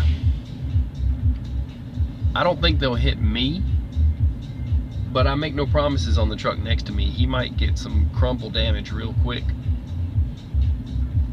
This is why it's difficult to be at a truck stop. Most of us like to go from shipper to shipper. Oh boy. You see the life we lead. Could you live a life like this? Where you never know from one minute. Is he gonna hit it? I feel it. He's gonna hit it, I feel it, he says. I'm gonna feel it if he knocks him into me. No, I don't think he'll hit him that hard, but fixing to have a, it's not really a jackknife, but they're gonna be like jacked sideways at a 90. Whoa, here we go. Oh, don't get closer to me now. Come on. I think this is the part where they, nope, let's try it again. I'm hoping for the part where they give up. There is other parking in this place. It is few and far between. Oh man.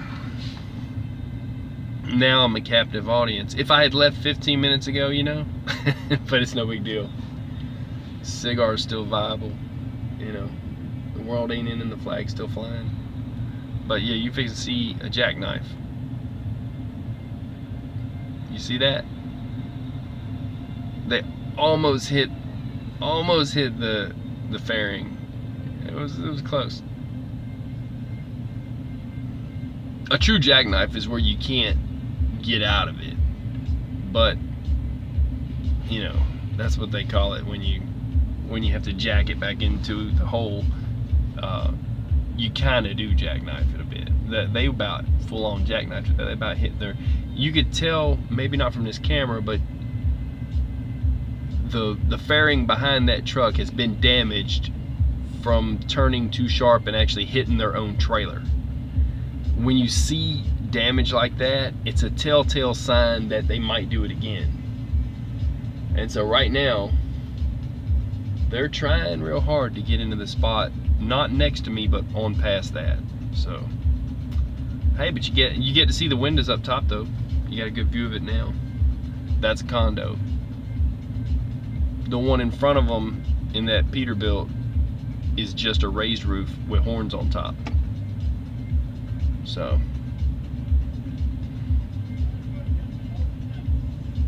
okay, so they have a backer that's going to help them, but he's not experienced that well because he had to ask what they wanted. So we're going to see how this works out. Yeah. Every night is just like this.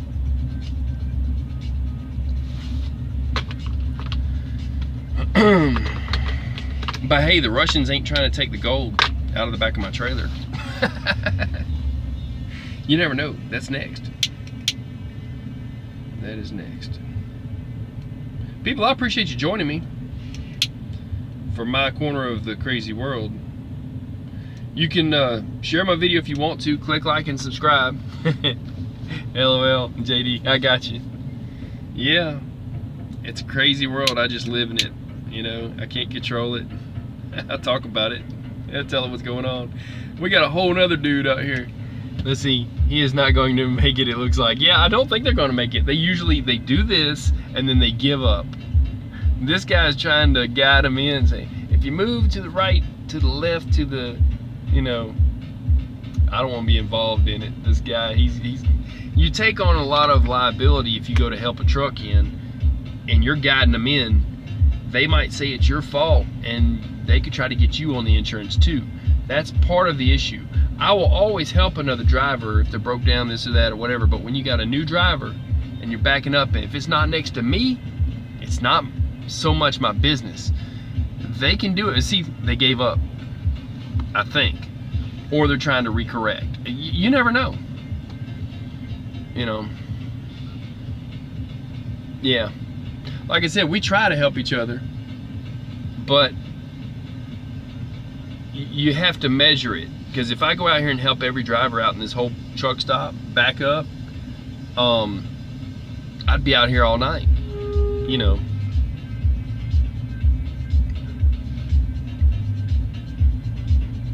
Here they come again. Oh, hold on to your hat. It's gonna be good. Yeah.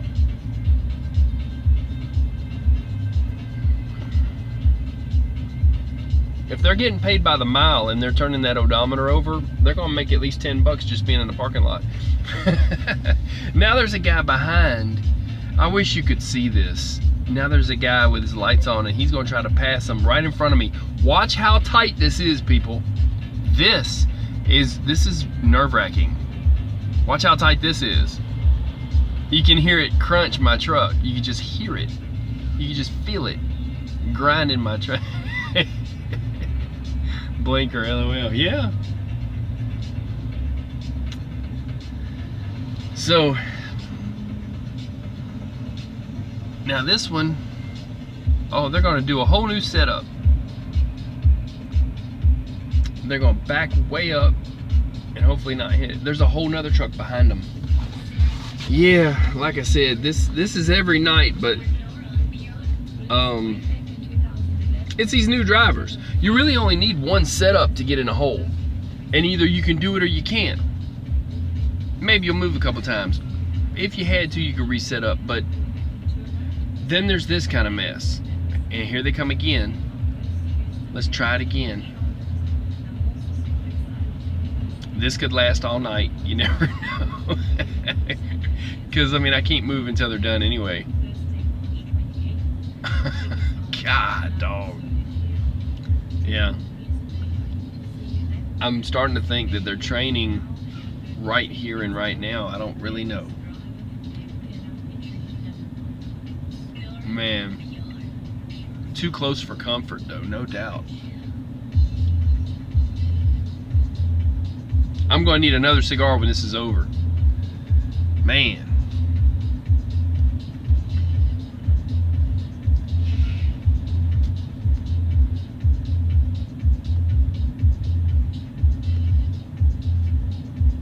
Way too close.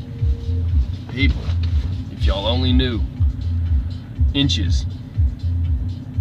If I get hit, I'm telling you, man,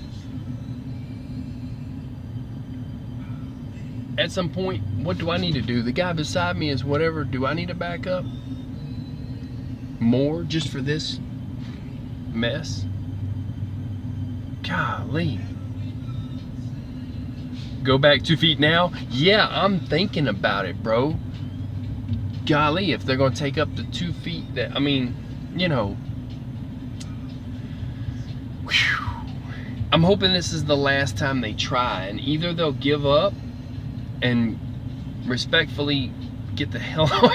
I hate to say that. Or, here come another jackknife situation. Or,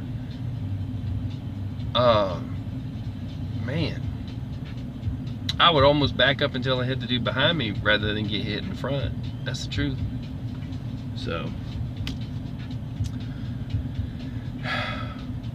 this is a daily event. Don't think this is this is something special. This happens all the time, and I ain't gonna say just only to me. This happens all night long. That's why you always want a neighbor on each side of you so you can sleep at night. You know, you can't wait until the guy gets on your right and the guy gets on your left, so you know you can sleep or you can shut down or whatever you gotta do, and nobody's gonna hit you. Now, I don't know what they're doing now. I think they're trying to make a right turn. What the hell? Oh, Jesus Christ. I'm gonna try to back up. I'm gonna forget my religion. I'm about to lose my religion. I'm about to forget. I'm about to forget that I'm even on live right now. I'm about to lose my cookies, or whatever you call it. Lose my marbles. Let me back up. Golly, make a man work for a living. I'm telling you, if I don't move, I'm about to get backed into, no lie. This is, holy shit. Let me back up. This is not good. I just need 2 feet. I don't know how this is gonna work. What have I got, man? God, dog. The hell, people.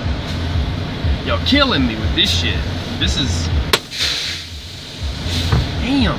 Now I'm behind the truck on my right and the truck on my left, and they're supposed to be backing past the truck on my right, on the other side of the truck on my right. So honestly, now I got dude on my hood.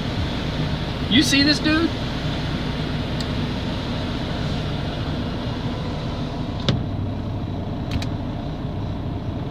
Oh, that's my buddy from the other night.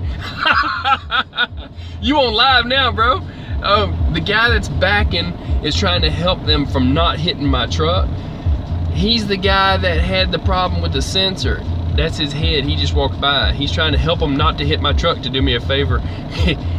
He's the guy that had the sensor issue on the new Freightliner, and I helped him out. And so he come over here to make sure I don't get hit. He's waving them past me. That's great. Drivers helping drivers, I'm telling you. You make a friend and then they come over and they come back and help you, no doubt.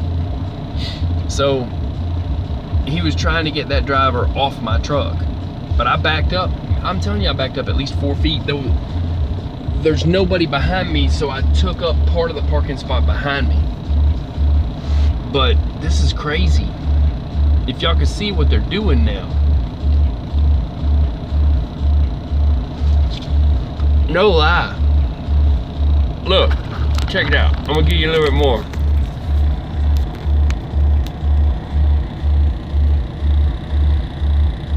They're angled to hit me right now. Do you understand what I'm saying, people? That's why it gets nerve-wracking. That's why it's difficult to park in a truck stopping. Please don't hit me, man. I don't have the time. You know what I'm saying? They're supposed to be trying to back on the spot way over to my right, but they're set up to hit me. That's not good. Welcome to my world, people. You see, I'm just trying to bring you news. I'm just trying to tell you what's up.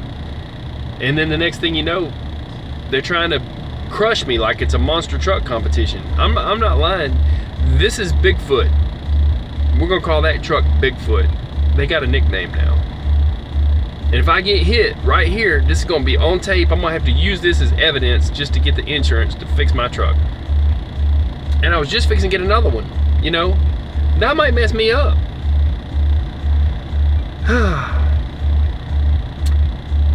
Anybody want to say anything about this? This could go so bad so fast. She's trying to put a little something down, or he's trying to put a little something down on a Volvo, because that's what it is next to me. You know when you put a little something down on a new truck?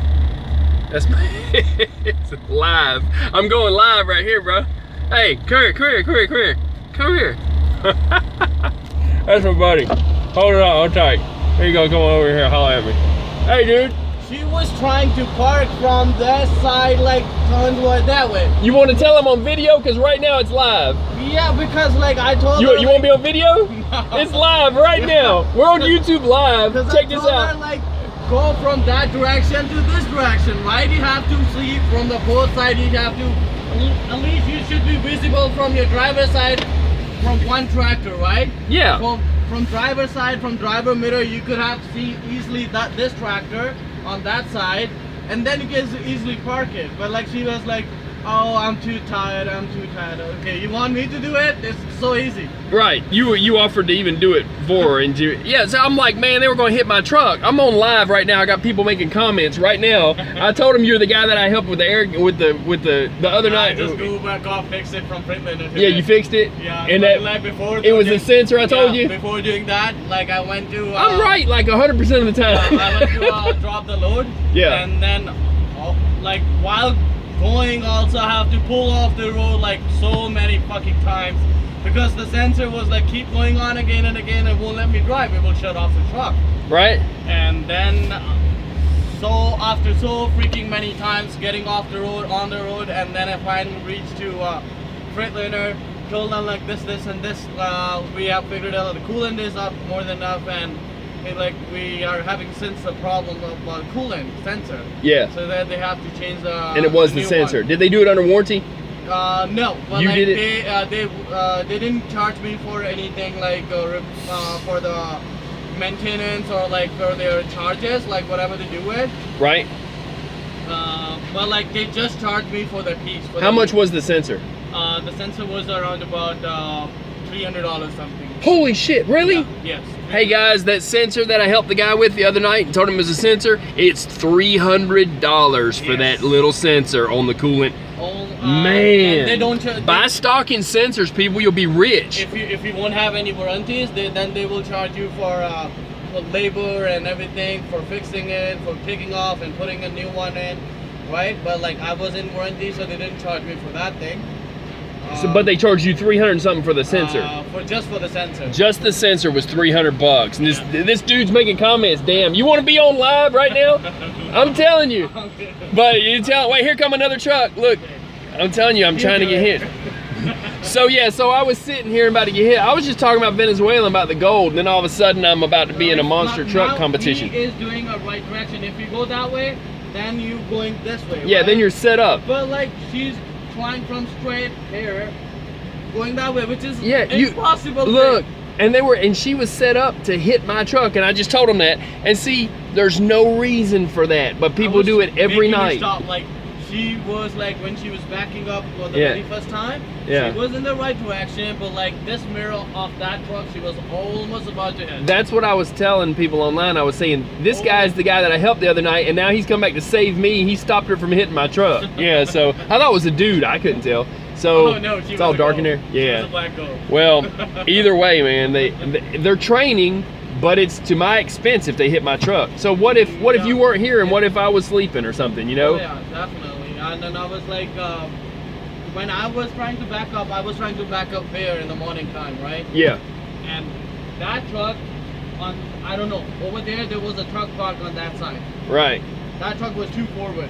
When I was not having more than enough direction to pull into, because if I was gonna pull into this way, otherwise my front bumper gonna hit that truck over there, that side. Yeah. But like, hey, step up here and say something to the camera. Come here, you gotta step up. You gotta tell them something. Come on, come on, come on, dude. I'm good. You gotta at least say hello. You just tell them. They're listening. Please, I saved you. Yeah. You helped me last night. I saved you. Your truck getting hit. I got you, bro. Take care, man. Take it light. We'll see you later. Yeah. So he's fixing to take off. Anyways, that's my guy there from the other night there that I helped out. Let's see, drivers helping drivers. That's all. Yeah. So, oh man. Let's see. Let's check my comments. Okay. Hold on a second here. Yeah, he gave up. Yeah. Let's see here. What the control officer Langer business industry of the trucking right in New York City after it truck stop. With the control officer Langer business industry, the trucking product in New York City after a truck stop.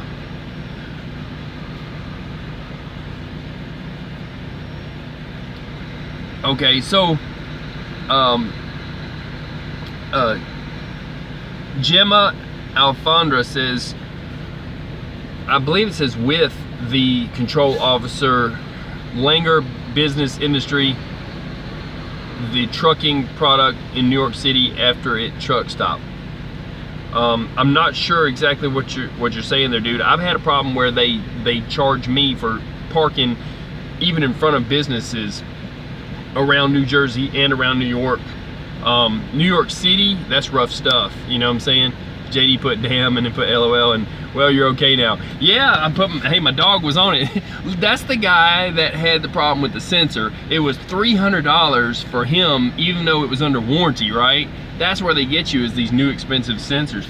And then, so he said they didn't charge him for checking it out, which is crap anyway, but they did charge him for $300 for that sensor. This is fixing to make noise here. I gotta roll my window back up.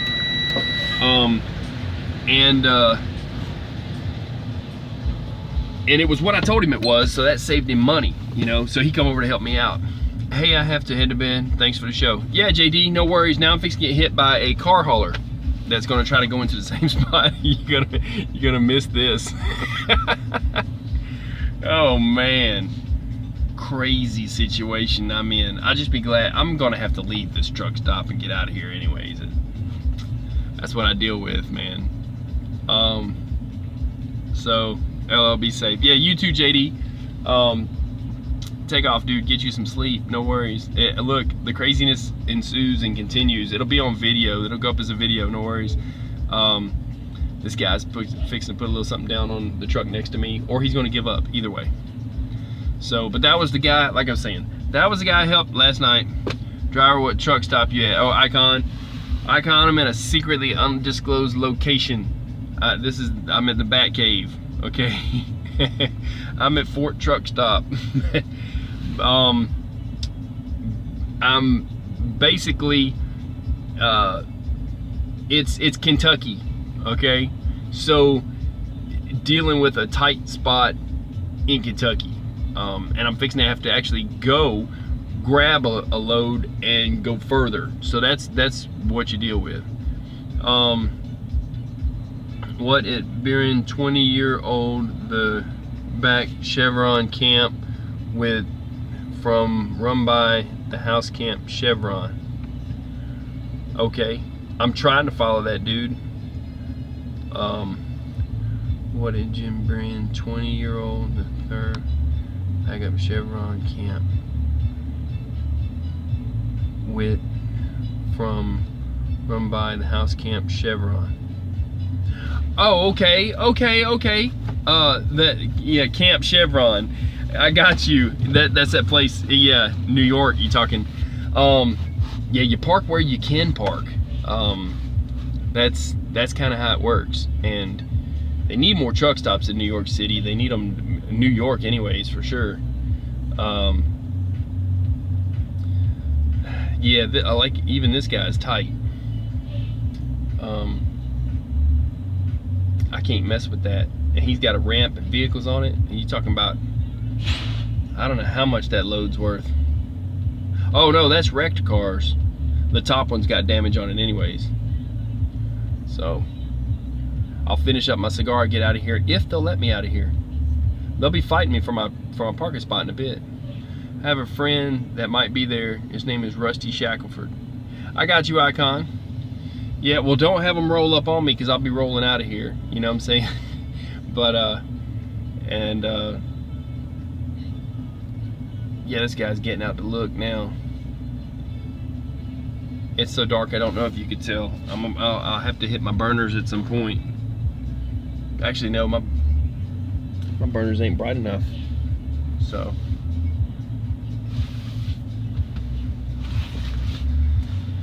Man. Gets to be nerve-wracking, no doubt.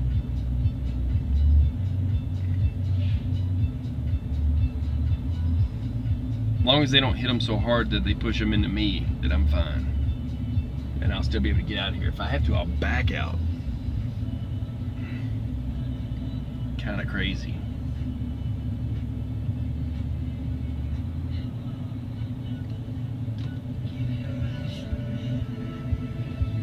Man.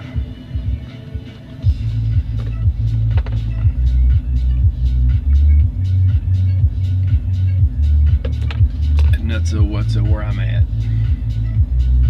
Hope everybody's doing good where they're at. I hope they're not dealing with somebody trying to back into everybody. It's gotten crazy. This was not supposed to be this way. I was just supposed to be talking about the gold leaving Venezuela, you know. The movie has way. The Gentleman's Club mental hospital. Yeah, the mental hospital. I'm at the mental hospital. I need to be. It's been that crazy. That kind of crazy. Man. You see him shaking it? I'm not moving. My truck's not shaking at all. I'm not even idling.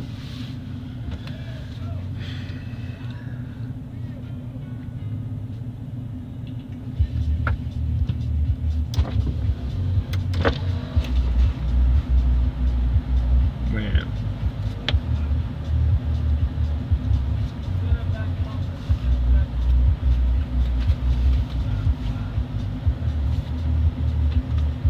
Kind of crazy.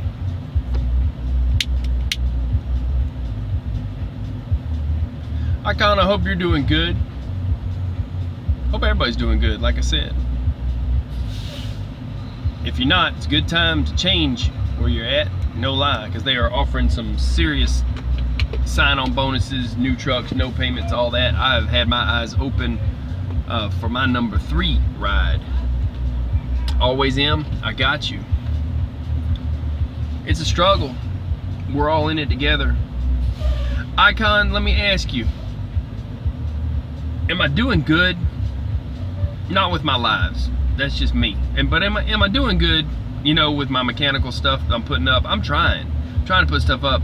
I always ask people, you know, where am I at here? Am I doing good? Because I'm just trying to get the knowledge out of my head so that when I'm retired and I go to Walmart, it'll be on the shelf when I get there, and I'll know that drivers ain't broke down on the side of the road and hurting for knowledge that they're not teaching in trucking school. That is the main goal. That, and that this guy don't hit me with his truck. That's a good goal to have also. Yes, you are. Make longer videos. Longer videos? Well, that guy gave up. Longer videos. A lot of times I fix what's broken so quickly, and I try to edit it for content for time, because I've got so much that I'm putting up that I figure a rookie driver, let's see, around 10 minutes. Make around 10-minute videos. Okay. That's cool. Well, this live is probably just about an hour. You know, but as far as the videos I make, I was trying to keep them short because, you know, trying to get the gist of the mechanical part of it. I don't know where I'm at on time on all of them. I think a lot of them are over 10 minutes. The last one where I fixed the guy's fifth wheel, where his cylinder was frozen, that took me like 5 seconds. You know what I'm saying? I think it was like a 2-minute video. I can teach what's necessary in like a couple minutes if it works out that way. And I've been meaning to do one on an alternator. I just haven't had an alternator go bad. I showed batteries. I need to make a list of things I need to finish up teaching. But evidently I need to teach some backing. These people, man, they need some skills. Some ain't right. They went to the high-risk insurance agency trucking school of backing. Let's see. They're off Thursday, Thursday off video stream YouTube. Take truck road trucker stuff with 6 February 2 lead top. Third reprint with Kroner. A mini with tomorrow day. Third Virginia computer. How many? No. Canon. How many reprint to rit? Yeah. Okay, you lost me on that one. But take truck road trucker stuff with 6 lead top the repaint. I'm gonna have to find your channel and check you out there too. They're Gemma Alfandra. Off stream video. Okay. 6 February 2, maybe a repaint with, it's just hard to read here. I mean, hard to figure that out. With tomorrow day, no, comment how many repaint to read, yeah. Okay.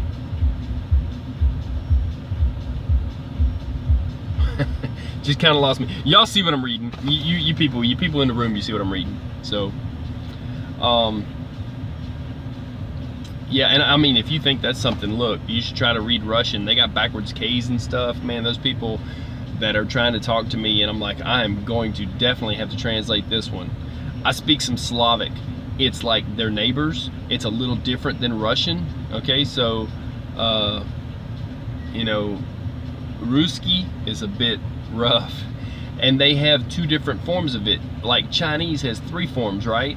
Russia has 2 forms. There's an older style that uses more symbols than anything, and then there's a newer style that uses our alphabet with some backwards K's added to it, and some letters that we don't have, and you have to have a special kind of keyboard or copy and paste it.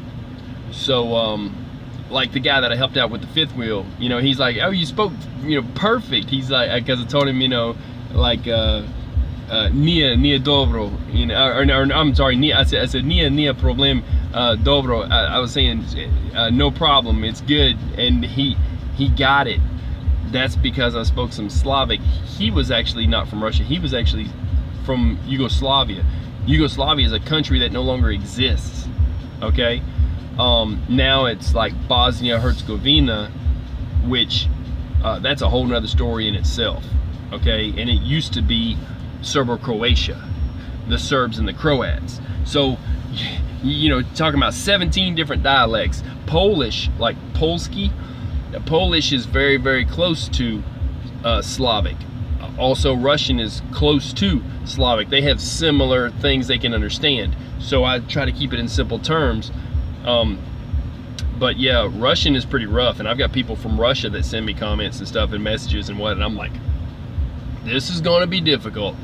Some of them I'll let them through because honestly, I'm like, if this guy's jacking with my channel, I can't understand this one and don't have time to translate it, I'll put it up and let somebody else translate it and beat him up if he's wrong. So, but most of the time they're just thanking me. They're like, hey man, thank you for teaching me about that. And the guys that were from Yugoslavia the other day, that guy was awesome. There was like 6 of them behind me. I was surrounded by Slavs. Listen, people, when you say you're surrounded by Russians, listen to what I'm saying. Those guys were patting me on the back so hard I couldn't even hold the camera straight, and it was, he slipped on ice when he was handing me back the camera and about busted it. We were all standing on ice, and there was like 6 or 7 people behind me. I know for sure 3 of them were Russian. The other ones were I think some of them worked for the shop, but and they were all watching and learning. And they're like, man, you know, how did you do that? You know, and it's just, you learn what breaks and how to fix it. And I pushed the piston back in after I tapped and made sure the pins were loose. He was about to have to pay $600 for a new piston in the shop, and I was like, that's bullshit. I got you, bro. I got you. He's like, you check it out for me? I'm like, yeah, I got you. So I took a minute because I had to put on my super pants, you know, these thermal ones that I get from Burlington, and I had to put on combat boots, and I had to put on a liner because we were talking, I think it was -5 degrees outside. So I was bundling up. So he waited, and he was like, okay, this guy's gonna check it out, but he was gonna get in the shop if I couldn't. I go out there in like 5 seconds, I fix his problem. And the guy riding with him was like, I'm not believing this shit. And then the guys, the Russians, they're all, I mean, the Slavs, they're Yugoslavian, they're all patting me on the back, and everybody's like, man, dude, you should be a mechanic. You don't even need to be a truck driver. That's the stuff that you don't see on camera, is the guys behind me that were all patting me on the back. So I couldn't even hold the camera straight. But yeah, so I do know some Slavic, and I do speak Spanish almost what I would call fluently, several different dialects of it. And but that Russian gets me, man. But that guy right there, I was trying to read his comment, but you have to go through it slow. But the Russian is impossible. I don't care who you are, because there's 2 different ways they could type it. They could type it the old way, which is almost like a different dialect of Chinese, and then they could type it the new way, which is using English characters. And either way, you have to translate it using a translator, so you know exactly what they're saying. But a lot of words are similar from Slavic to Russian, so you know that's how I can communicate. So I don't care what country you're from, I'll help anybody. If you're going to be a trucker, you need to learn, and they're not teaching it in trucking school, so I just put it out there. I see I got 4 in the room. I don't know if you're the strong silent type or if it's just the NSA checking in to see what's up. What's up? Welcome to the NSA. No, you know, anybody that wants to check out my stuff is welcome. You don't have to make comments. You can just hang. Icon, I appreciate you coming back by. Evidently, I'm doing something good enough to where, you know, I'm getting regular people that see what I'm trying to do, that check my stuff out. I think I've got about 60 drivers that, some of them, like I said, I know a good bit of them personally.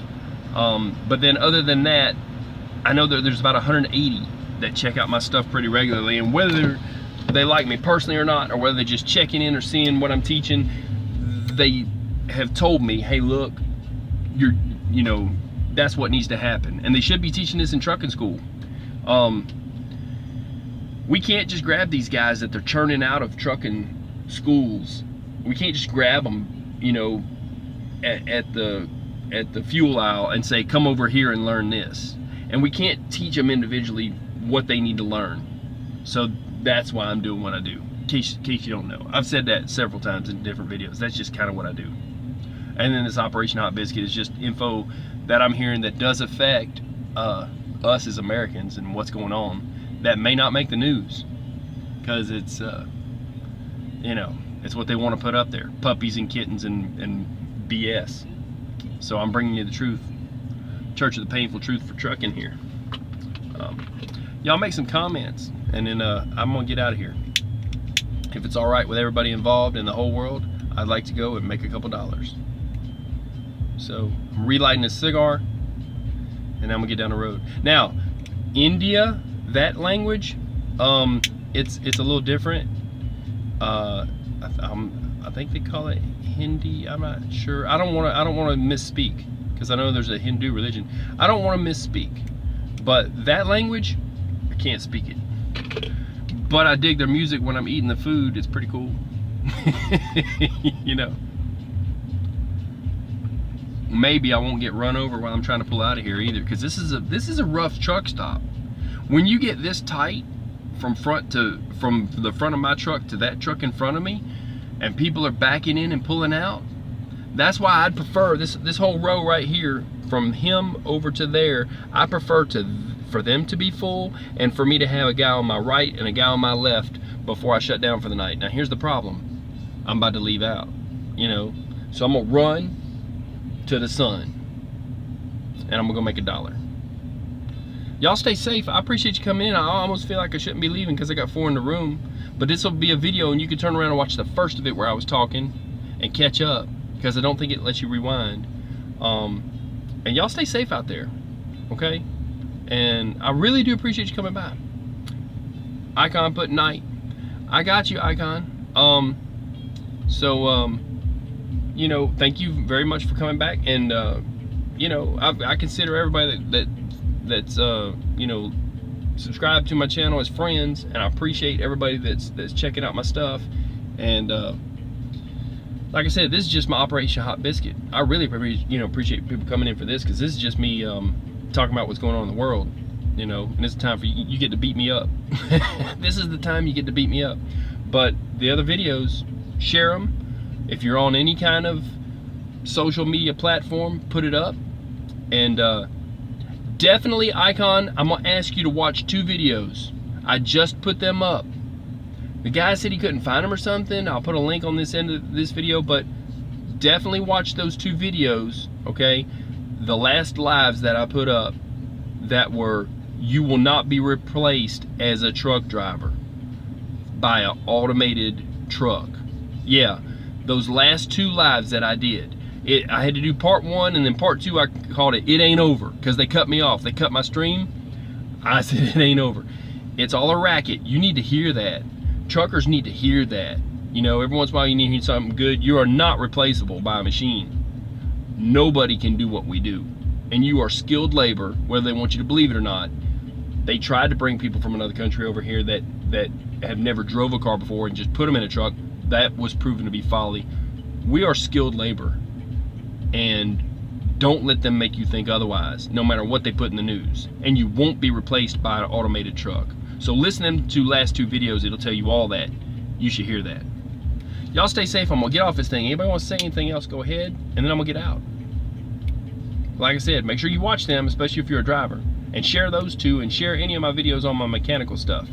So if you have a web page, if you have, I don't know, Facebook, Twitter, YouTube, wherever you're at, copy and paste it is what you do. You copy the link and paste it onto whatever you're at, and say check out trucking stuff, you know.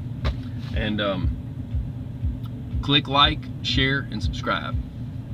It's really weird too. YouTube messes with my stuff and jacks it around. I had 3 likes 5 minutes ago. So when it goes up as a video, they'll stick. Something will happen. Have a good one. I'm gonna get off this thing before another truck tries to run into me. I'm out.